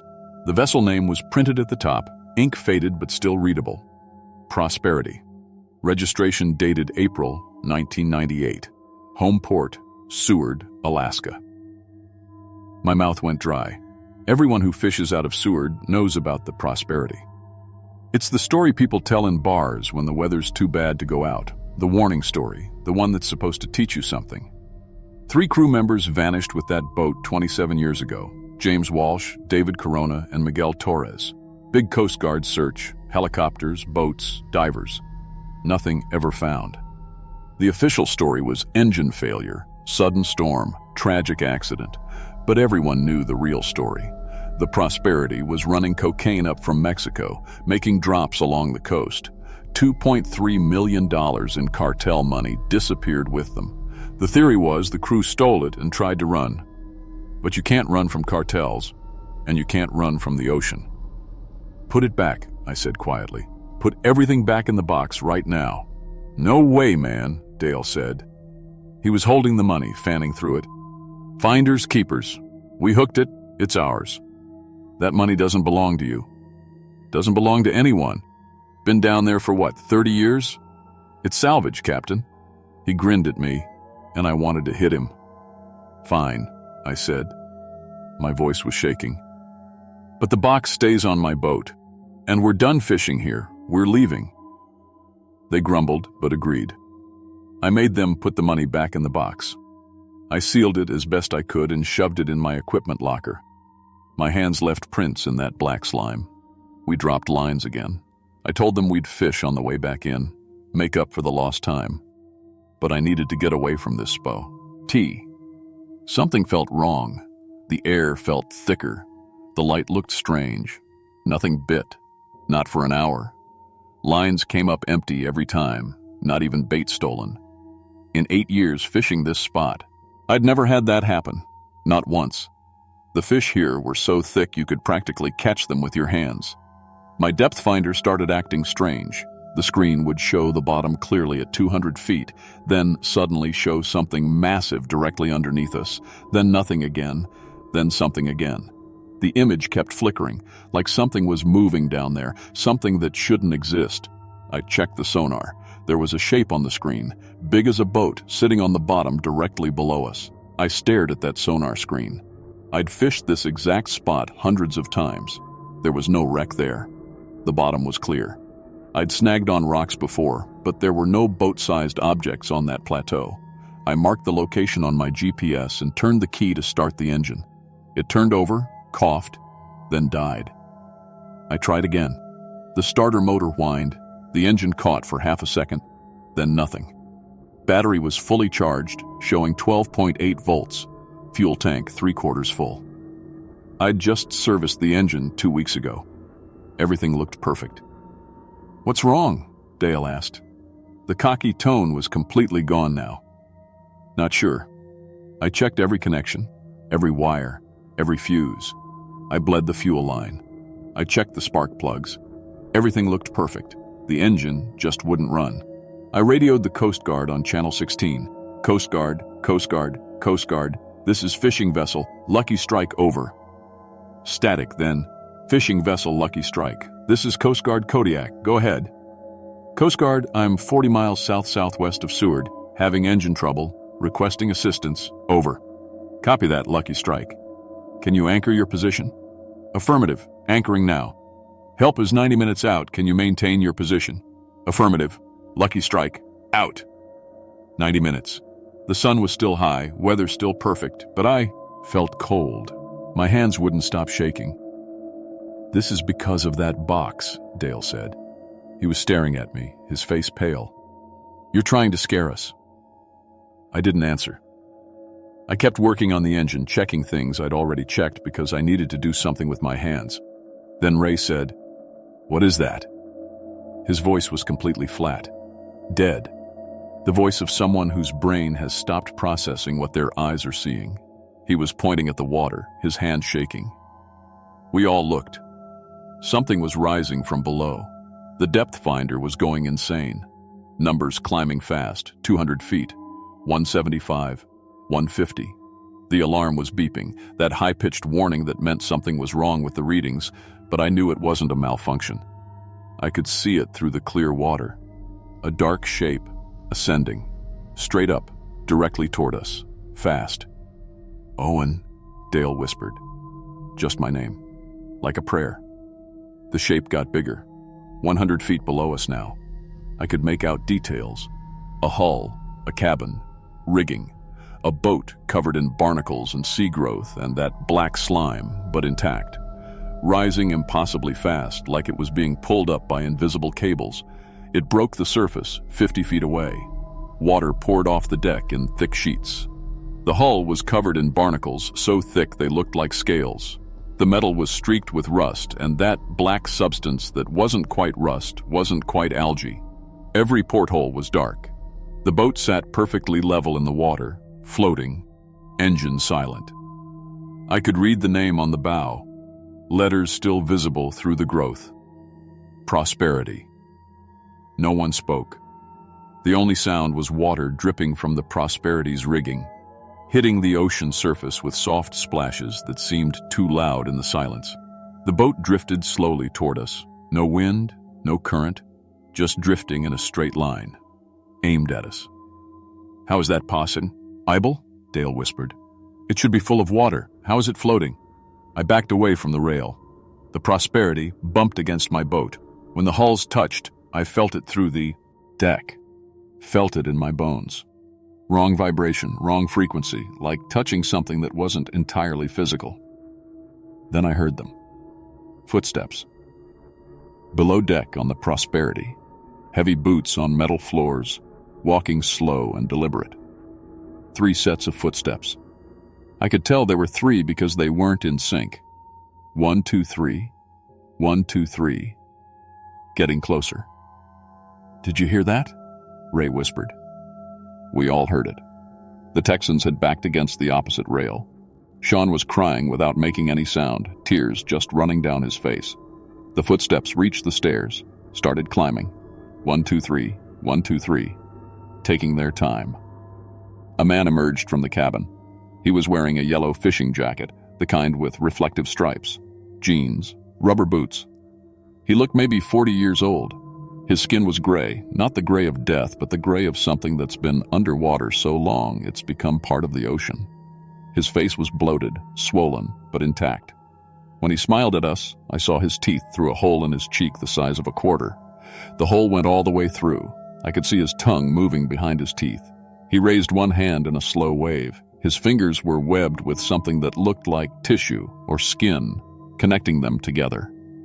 2 more crew members came up behind him. The second man was shorter, Hispanic, missing his left ear. The hole where it should have been was just smooth gray skin. He was smiling too, a wide smile that showed all his teeth. The third was tall, thin, black, with dreadlocks that moved even though there was no wind. His eyes were completely white. No iris, no pupil, just white like cataracts. But I could tell he was looking at us. I could feel his gaze. They stood on the deck of the Prosperity, perfectly still, perfectly balanced, even though the boat was rocking gently. Water dripped from their clothes, that bekia. Axe slime oozed from their boots, running across the deck. Owen, Dale said. His voice cracked. Owen, what the fuck is that? I couldn't speak. My throat was closed. I was staring at the first man, at that hole in his cheek, and I knew that I was looking at James Walsh, the captain of the Prosperity. Dead for 27 years, standing 10 feet away from me, smiling. Dale made a choking sound. He ran to my equipment locker, yanked out the lockbox and threw it over the rail. It hit the water and sank immediately. Take it back, he screamed. Take it, we don't want it, we never touched it. But he was lying. We all knew he was lying. He'd held the money, counted it, laughed about it. The ocean knows when you're lying. The 3 crew members watched the box disappear. Their heads moved in unison, tracking it down through the water. When it was gone, they looked back at us. James Walsh, the one with the hole in his cheek, raised his hand again. This time, he wasn't waving. He was pointing at Dale, then at Ray, then at Kyle, then at Sean, then at me. His finger lingered on me. His smile got wider. That tongue moved behind his teeth, gray and swollen. Then, in perfect unison, they turned and walked back into the cabin, disappeared below deck. Their footsteps descended the stairs. 1, 2, 3, 1, 2, 3, getting quieter. The Prosperity started sinking, not slowly, fast. Water poured in through the portholes, through gaps in the hull I couldn't see. The bow tilted forward, the stern rose up. I could see the propeller, covered in barnacles, still dripping. In 30 seconds it was gone, just bubbles on the surface, popping quietly, and that black slime floating in patches. My engine started immediately. First turn of the key. It roared to life like nothing had been wrong. I didn't wait for the Coast Guard. I radioed them, told them engine was running, keys, and cancelled the assistance request. Then I opened the throttle all the way and ran for Seward. The Lucky Strike pounded across the flat water at 20 knots. Behind me, the Texan said, nothing. Dale was crying. Ray was throwing up over the side. Kyle was praying, hands clasped, lips moving. Sean was just staring at the deck, at the water we'd brought aboard from the Prosperity. The dark water. It wasn't evaporating. It was just sitting there in puddles that didn't move. 2 hours back to Seward. 2 hours of silence except for the engine and the wind and Ray vomiting and Dale crying. When we docked, I refunded their money, all $1,500. I told them to forget what they saw. "How?" Dale asked. His voice was hoarse from screaming. "How do we forget that?" "I don't know," I said. "But don't tell anyone. They won't believe you, and telling makes it real." They left immediately, practically running to their rental car. I watched them drive away. I never heard from them again. That night I couldn't sleep. I kept seeing James Walsh's face, that hole in his cheek, his finger pointing at me, marking me. I researched the Prosperity case, found old news articles from 1998, found photos of the crew, James Walsh, David Corona, Miguel Torres. The photos matched the faces I'd seen, exactly, down to James Walsh's stubble and Miguel Torres's dreadlocks. $2.3 million in cartel money was never recovered. The official theory was the crew had stolen it from a drug shipment and tried to run, but the cartel found them first, killed them, scuttled the boat with their bodies inside. But there was another theory, one that only got mentioned in one article from a local paper. An old fisherman named Simon Kusakov, the same man who'd warned me about dark water, told the reporter that the crew had made a deal, traded their lives for the money, not with the cartel, with the ocean itself. "The ocean don't take money," Simon told the reporter, "but it takes promises, and they promised to guard that money forever. That was the deal. That's why they're stay. Al down there." The article was from July 1998. Simon Kusakov died 3 months later. Heart attack. He was found on his boat tied up at the dock, hands frozen around the wheel.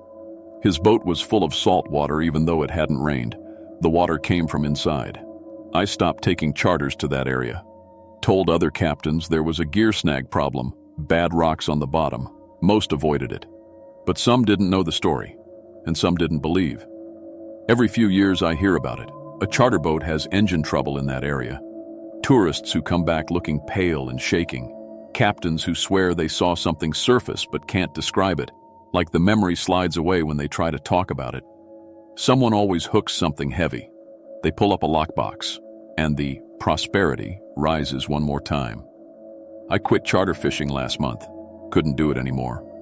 Sold the Lucky Strike to a guy from Juneau who doesn't know these waters. I moved to Fairbanks, 360 miles from the ocean, as far inland as Alaska allows. But the money followed me. I found the first bill 3 days after I moved. A wet $100 bill in my wallet, tucked between my credit cards. I'd never seen it before. It smelled like salt water and that copper decay smell. When I tried to throw it away, it was back in my wallet the next morning. Yesterday I found 2 bills in my jacket pocket, the jacket I'd worn on the boat that day. They were soaking wet, leaving dark stains on the fabric. This morning there were 5 in my mailbox, mixed in with my dry mail, making everything wet. I think when I pulled that lockbox aboard, some of that dark water touched my hand. Maybe that was enough. Maybe I took something after all, even if I didn't mean to. The ocean doesn't care about intentions. The crew of the Prosperity knows. Last night I saw them for the first time in Fairbank. As I was brushing my teeth, looking in the bathroom mirror, and there they were, standing behind me. James Walsh, David Corona, Miguel Torres, gray skin, empty eyes, dripping water onto my bathroom floor. I spun around. Nobody there. Looked back in the mirror. They were still there, behind my reflection, not moving. I see them everywhere now. In windows, in my phone screen when it's dark, in puddles on the street, always behind me, always the same distance away, always dripping. They're patient. They've been dead for 27 years. They can wait. This morning I found something new. Not money. A key. Old brass key covered in barnacles, sitting on my kitchen table. I don't know what it opens, but I know where it came from. There's a lockbox somewhere with my name on it now. The ocean is preparing it, adding my promise to their promise, my debt to their debt. I looked up flights to Mexico today, thought about running. But where would I go? The ocean is everywhere. It touches every coast, It rains from the sky. It's in the water I drink. Last night, in the puddle they left on my bathroom floor, I saw something reflected that wasn't in the room. A boat. The Prosperity. Floating in deep water, lights on in the cabin. James Walsh was on deck, looking up at me through the puddle, smiling with that hole in his cheek. He pointed at the water, inviting me down. I understand now. The money in my wallet isn't payment, it's a deposit, a down payment on what I owe. Tomorrow, I'm driving back to Seward. I'm taking my father's old boat out, the one I learned to fish on, the one that's been in our family for 40 years. I'm going back to those coordinates, 59 degrees and 41N, 149 degrees 42. W. The dark water. I'm going to drop anchor and wait. Eventually, the Prosperity will rise. Its crew will come to collect. Maybe if I go willingly, they'll leave my father's boat alone, leave my family alone. Maybe the ocean will be satisfied. Or maybe I'll join them. Maybe I'll walk those metal decks forever in the cold and dark, guarding money I can never spend, pointing at finders who think they're lucky, watching them realize too late that some treasures carry a price that compounds forever. My dad told me the ocean keeps what it takes. He was right. I'm writing this at 3 a.m. in my apartment in Fairbanks. There's water dripping from my ceiling even though there's no leak. It's collecting in pools on the floor. Dark water. The kind that doesn't evaporate. When I look down at those pools, I see faces looking back up at me. 4 faces now. Walsh, Corona, Torres, and me. I'm already down there. I just don't know it yet.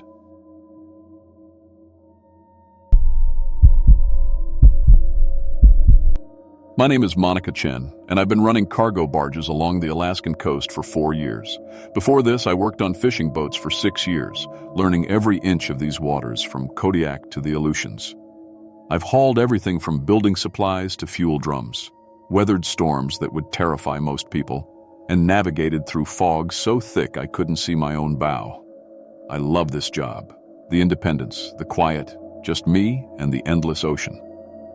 But what happened on August 28, 2019, about 40 miles southeast of Kodiak Island, made me question everything I thought I knew about what lives in these waters.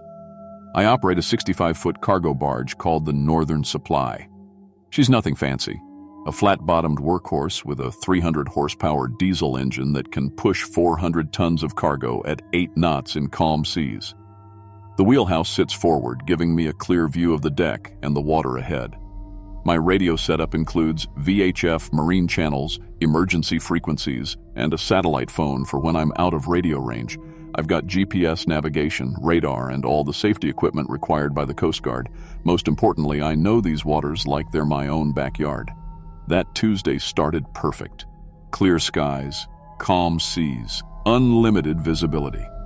I'd loaded up in Kodiak with a month's worth of supplies for Akiak, food, fuel, construction materials, everything a village of 80 people needs to get through September. The manifest showed 47 tons of cargo, well within my limits. Weather reports promised smooth sailing for the next 48 hours.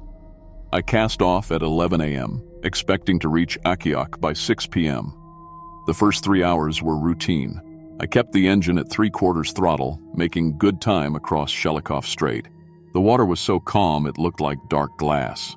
I had my coffee, some country music playing low, and I was thinking about the bonus I'd get for completing this run early. The GPS showed I was right on course, making 7.8 knots with a slight following current. Everything was exactly as it should be. At 2:47 p.m., my radio crackled to life. The transmission was broken, full of static, but I caught fragments. Mayday, Mayday, this is Sea Ranger, taking on water. Then coordinates, partial ones, cut off by interference. After that, nothing but dead air. I tried responding immediately.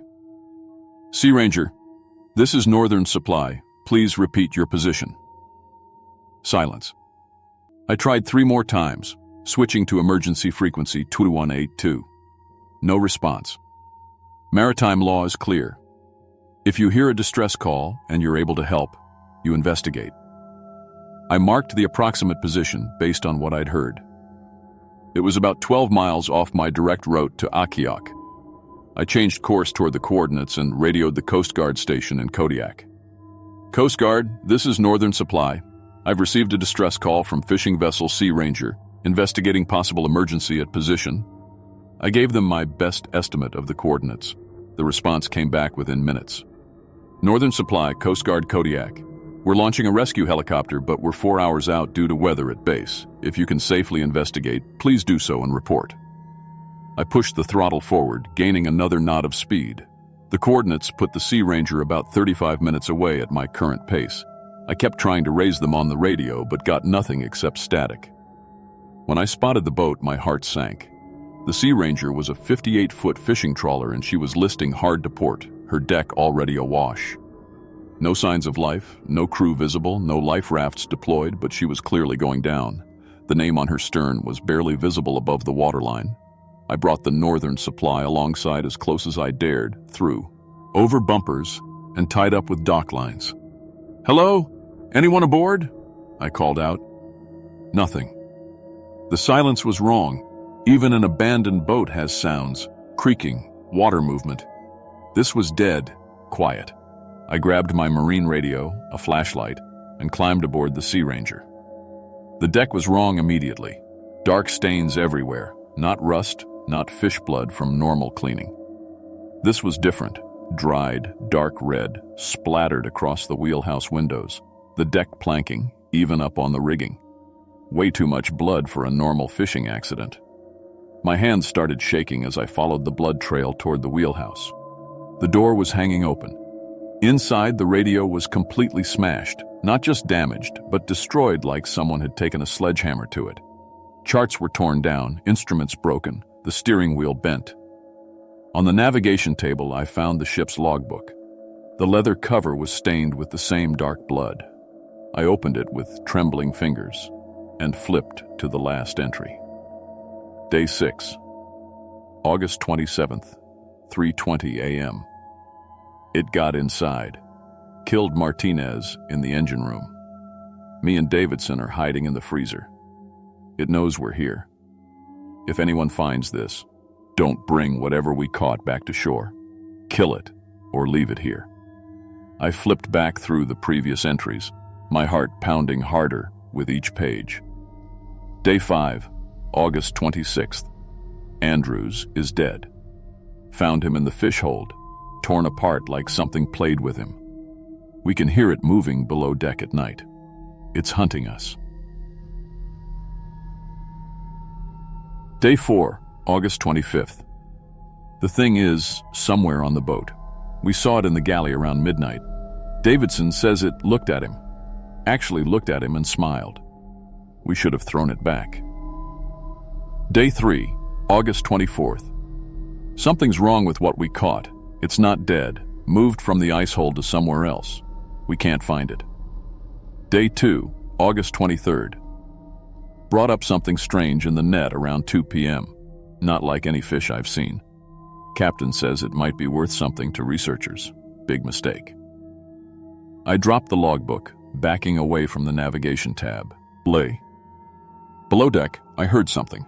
A metallic scraping sound, like claws on steel. Something large was moving in the lower compartments. I ran for the rail where I'd tied up my barge.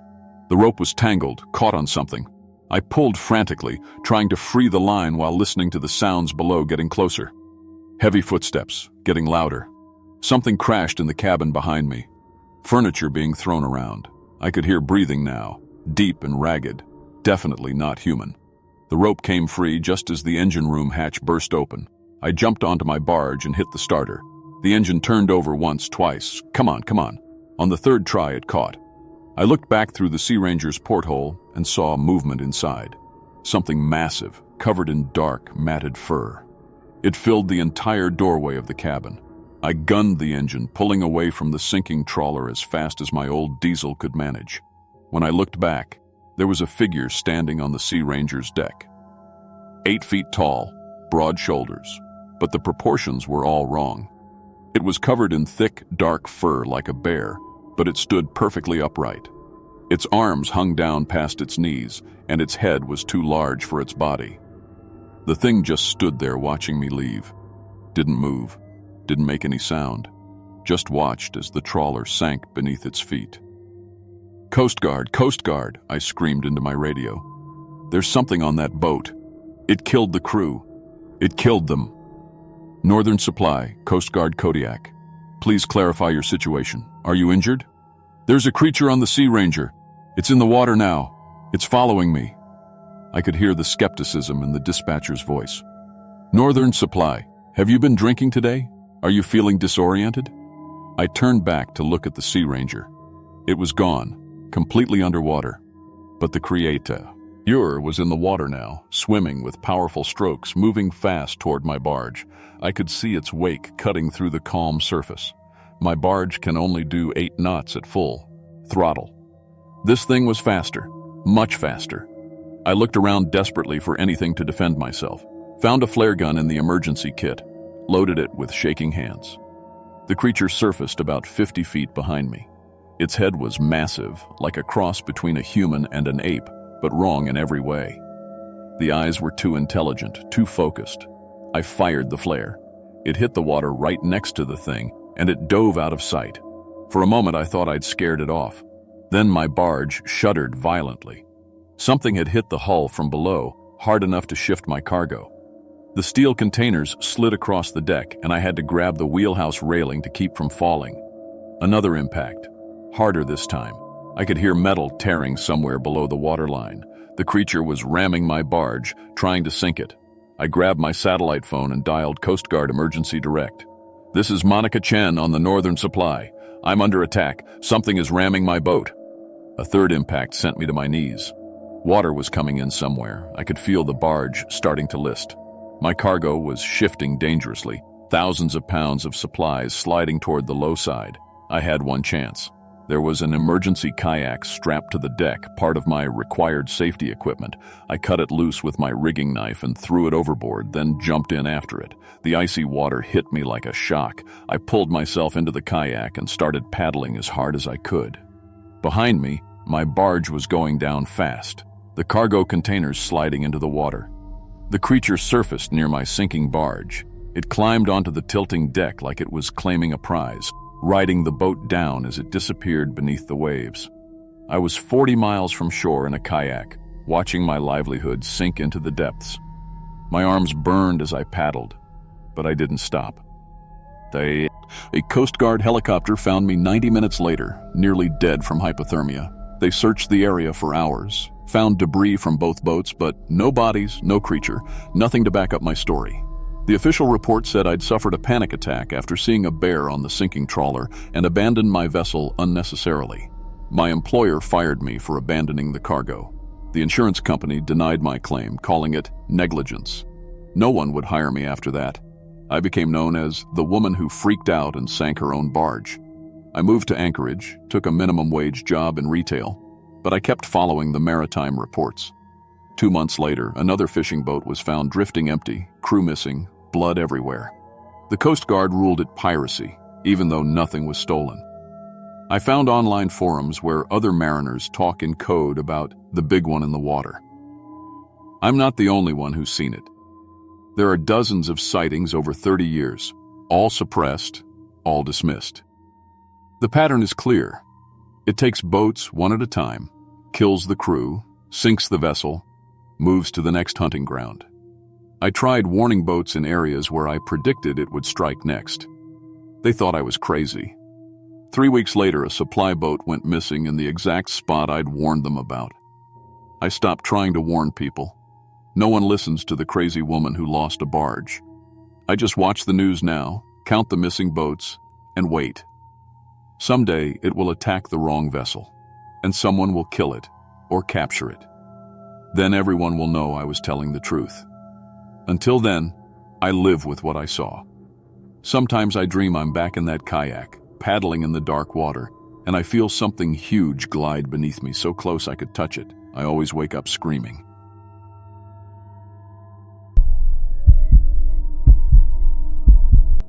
My name is Ray Patterson, and I've been fixing boats in Sitka, Alaska for 15 years. I run a small marine repair shop down by the harbor where I work on everything from fishing boats to fancy yachts. I learned the trade from my dad, who taught me that every boat has a story, and most of them are good stories about families and adventures on the water. I've pulled engines out of boats that were sinking, fixed hulls that got scraped on rocks, and helped people get back out on the water when they thought their boat was done for. I love what I do because I'm good at it, and because helping people stay safe on the water feels important. But what happened 2 months ago changed everything I thought I knew about what lives in these waters. Sometimes the ocean gives back things that should have stayed lost. It was a Tuesday morning in late September when I got the call from Coastal Salvage. Jerry, the owner, said they'd towed in a derelict yacht that had been drifting for weeks. The Coast Guard found it about 40 miles out, no owner aboard, and they needed someone to look it over and see if it was worth fixing up for resale. This kind of work pays well, so I told Jerry I'd be down that afternoon to take a look. The weather that day was typical for fall in Sitka: gray skies, light rain, and a cold wind coming off the water. The harbor was quiet except for the sound of rigging clanging on the fishing boats and the occasional seal barking from the docks. I'd been working alone in my shop all morning, rebuilding a carburetor for a salmon trawler, when Jerry called. My shop sits right on the water, a converted warehouse with big bay doors that let me work on engines while watching the boats come and go. I keep my tools organized and my workspace clean because good work requires good habits, and I've built my reputation on doing things right the first time. When I got to the salvage yard, I could see the yacht tied up at the far dock. Even from a distance, something looked wrong about it. The Nomad was about 35 feet long, a nice Catalina that probably cost someone a lot of money when it was new. But now the white fiberglass hull was stained and scratched, the windows were broken, and the deck looked like a tornado had hit it. Jerry met me at the gate with the paperwork. Owner was some tech guy from California, he said, lighting a cigarette. Brandon Chen, 35 years old. Rich kid with too much money and not enough sense, if you ask me.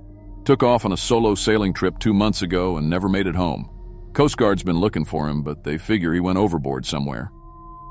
I walked down the dock toward the Nomad, carrying my tool bag and a clipboard for taking notes. The closer I got, the worse the boat looked. The scratches on the hull weren't just scrapes from normal wear and tear. They were deep gouges that went right through the gel coat and into the fiberglass underneath. But what really caught my attention was the pattern. Most boat damage happens when you hit something or something hits you. These scratches looked different. They started wide at the waterline and got narrower as they went up, like something with claws had been trying to climb up the side of the boat. I tied my skiff to the Nomad's stern and climbed aboard. The deck was a mess of broken glass, torn canvas, and rope that had been cut rather than untied. The cockpit cushions were shredded, and there were more of those strange scratches on the cabin top. I called out, "Hello, anyone aboard?" just to be safe, but there was no answer except the sound of water lapping against the hull. The main hatch was standing open, so I climbed down into the cabin. What I saw down there made me stop cold. The place was destroyed. The settee cushions were ripped apart with stuffing scattered everywhere. The galley cabinets hung open, and dishes were smashed on the floor. But it wasn't the mess that bothered me. It was how the mess was made. Furniture doesn't just tear apart like that from waves or wind. The tears in the upholstery were too clean, too deliberate. They looked like claw marks. I started in the engine compartment because that's what I know best. The Yanmar diesel looked fine. No obvious damage, oil levels good, belts tight. I checked the fuel tank and found it still had about a quarter tank of diesel. The engine would probably start right up if someone needed it to. The electrical system looked intact too, though some of the wiring had been pulled loose. This wasn't mechanical failure or storm damage. Someone or something had been tearing things apart down here. In the forward cabin, I found Brandon Chen's laptop computer sitting on what was left of the dining table. It was wet and corroded from salt spray, but it was a good brand and might still work if I could dry it out properly. I slipped it into my tool bag to take back to the shop. Sometimes insurance companies want to know what happened, and computers can tell stories that people can't. The galley was where things got really strange. All the food containers had been opened and emptied. Cans of soup and vegetables were torn open. Not with a can opener, but like someone had used their fingernails or teeth. Boxes of crackers and cereal were ripped apart and the contents scattered. But there was other stuff too. In the sink and on the counter I found piles of small bones. Fish bones mostly, but also bird bones, and what looked like the skeleton of a seal pup. They were picked completely clean, not a scrap of meat left on them. I took photos of everything with my phone and made notes on my clipboard. Whatever had happened here, it happened after Brandon Chen disappeared. Someone or something had been living on this boat, eating whatever they could catch, and they weren't being careful about cleaning up. The head was the worst part, the toilet was backed up and disgusting, but that wasn't what got to me. The drain in the small sink was completely clogged with hair. Long black hair that felt coarse and thick when I pulled some of it out with the needle nose pliers. It wasn't human hair. I've cleaned enough drains to know the difference. This was more like horsehair, or maybe from a seal, but there was so much of it that it must have taken weeks to accumulate. I bagged samples of the hair and took more photos. By then it was getting late and the light was fading, so I locked up the boat and headed back to my shop. I had enough information for a preliminary report, but I wanted to see if I could get that laptop working. Sometimes the real story is in the electronics. Back at my shop, I set up the laptop on my workbench next to a space heater and a fan. The trick with water-damaged electronics is to dry them out completely before you try to power them up. I pulled the battery and used compressed air to blow out as much moisture as I could, then let it sit under the heat for a couple hours while I finished up the carburetor job I'd been working on that morning. Around 9 o'clock, I tried powering up the laptop.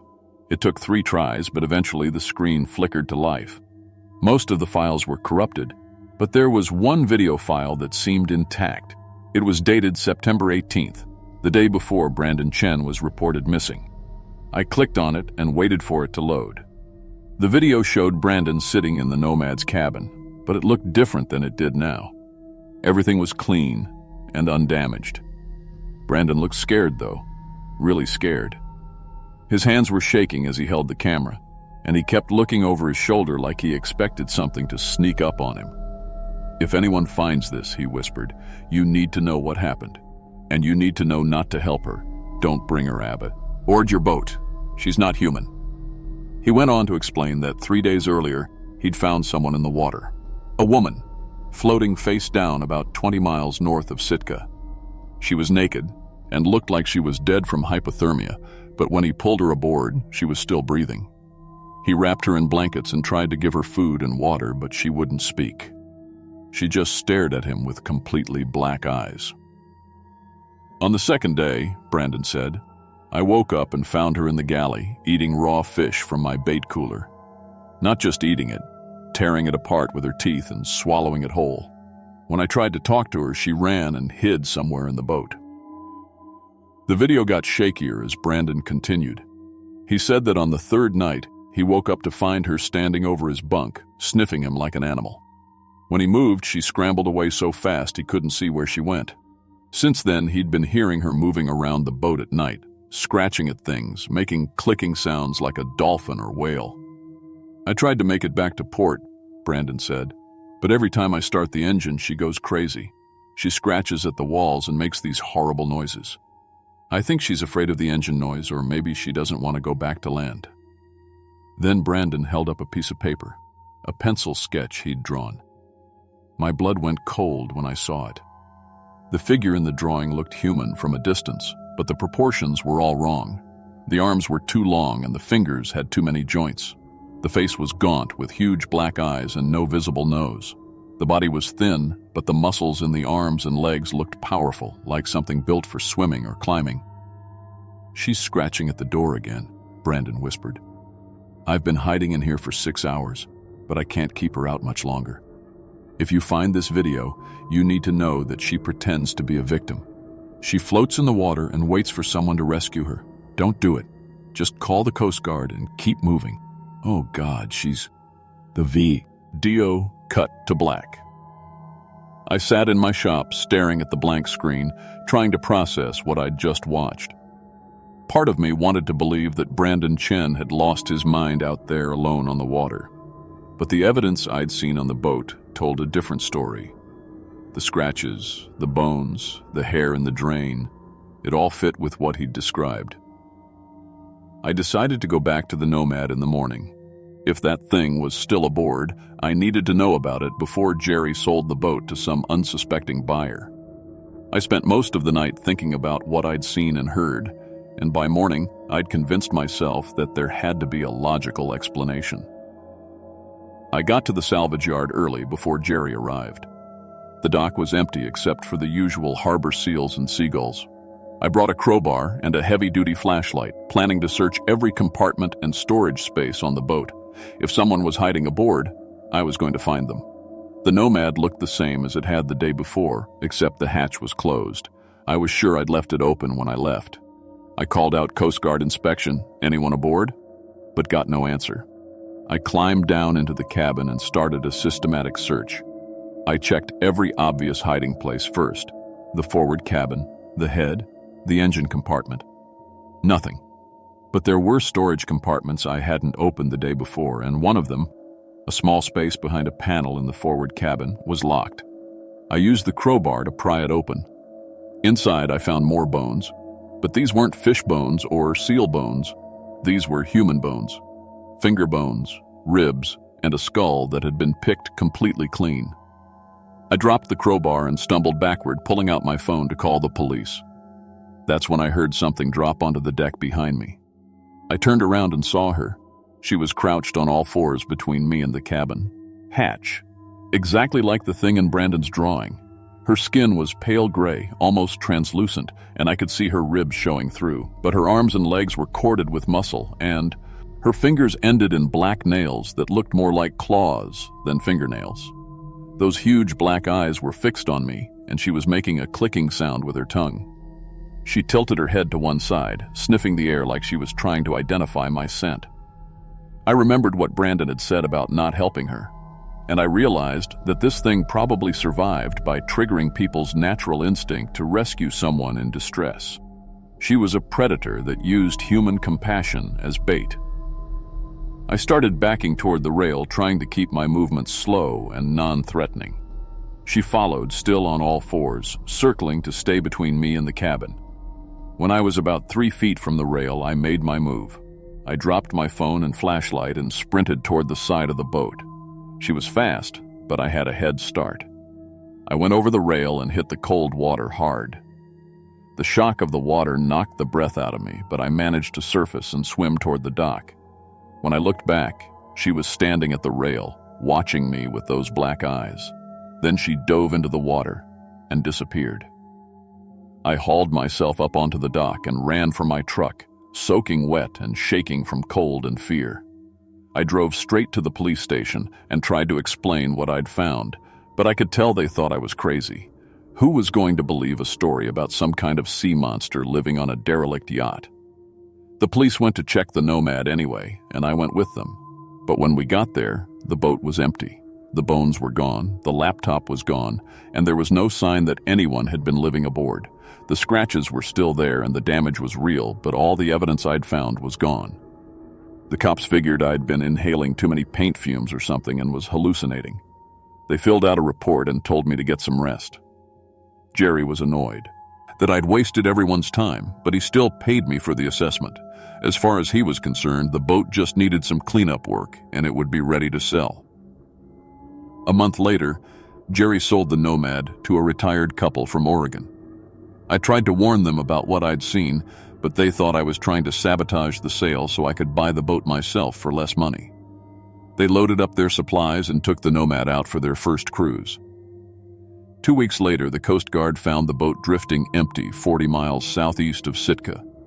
Both owners were missing, and there were no signs of struggle except for fresh scratches on the inside of the cabin walls. I stopped trying to warn people after that because I realized she was smart. She eliminated evidence, and she moved from boat to boat, feeding when she needed to and staying hidden the rest of the time.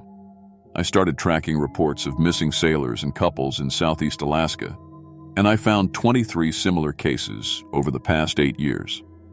Solo sailors who never made it home, couples who disappeared from their boats, experienced mariners who vanished without sending any distress calls.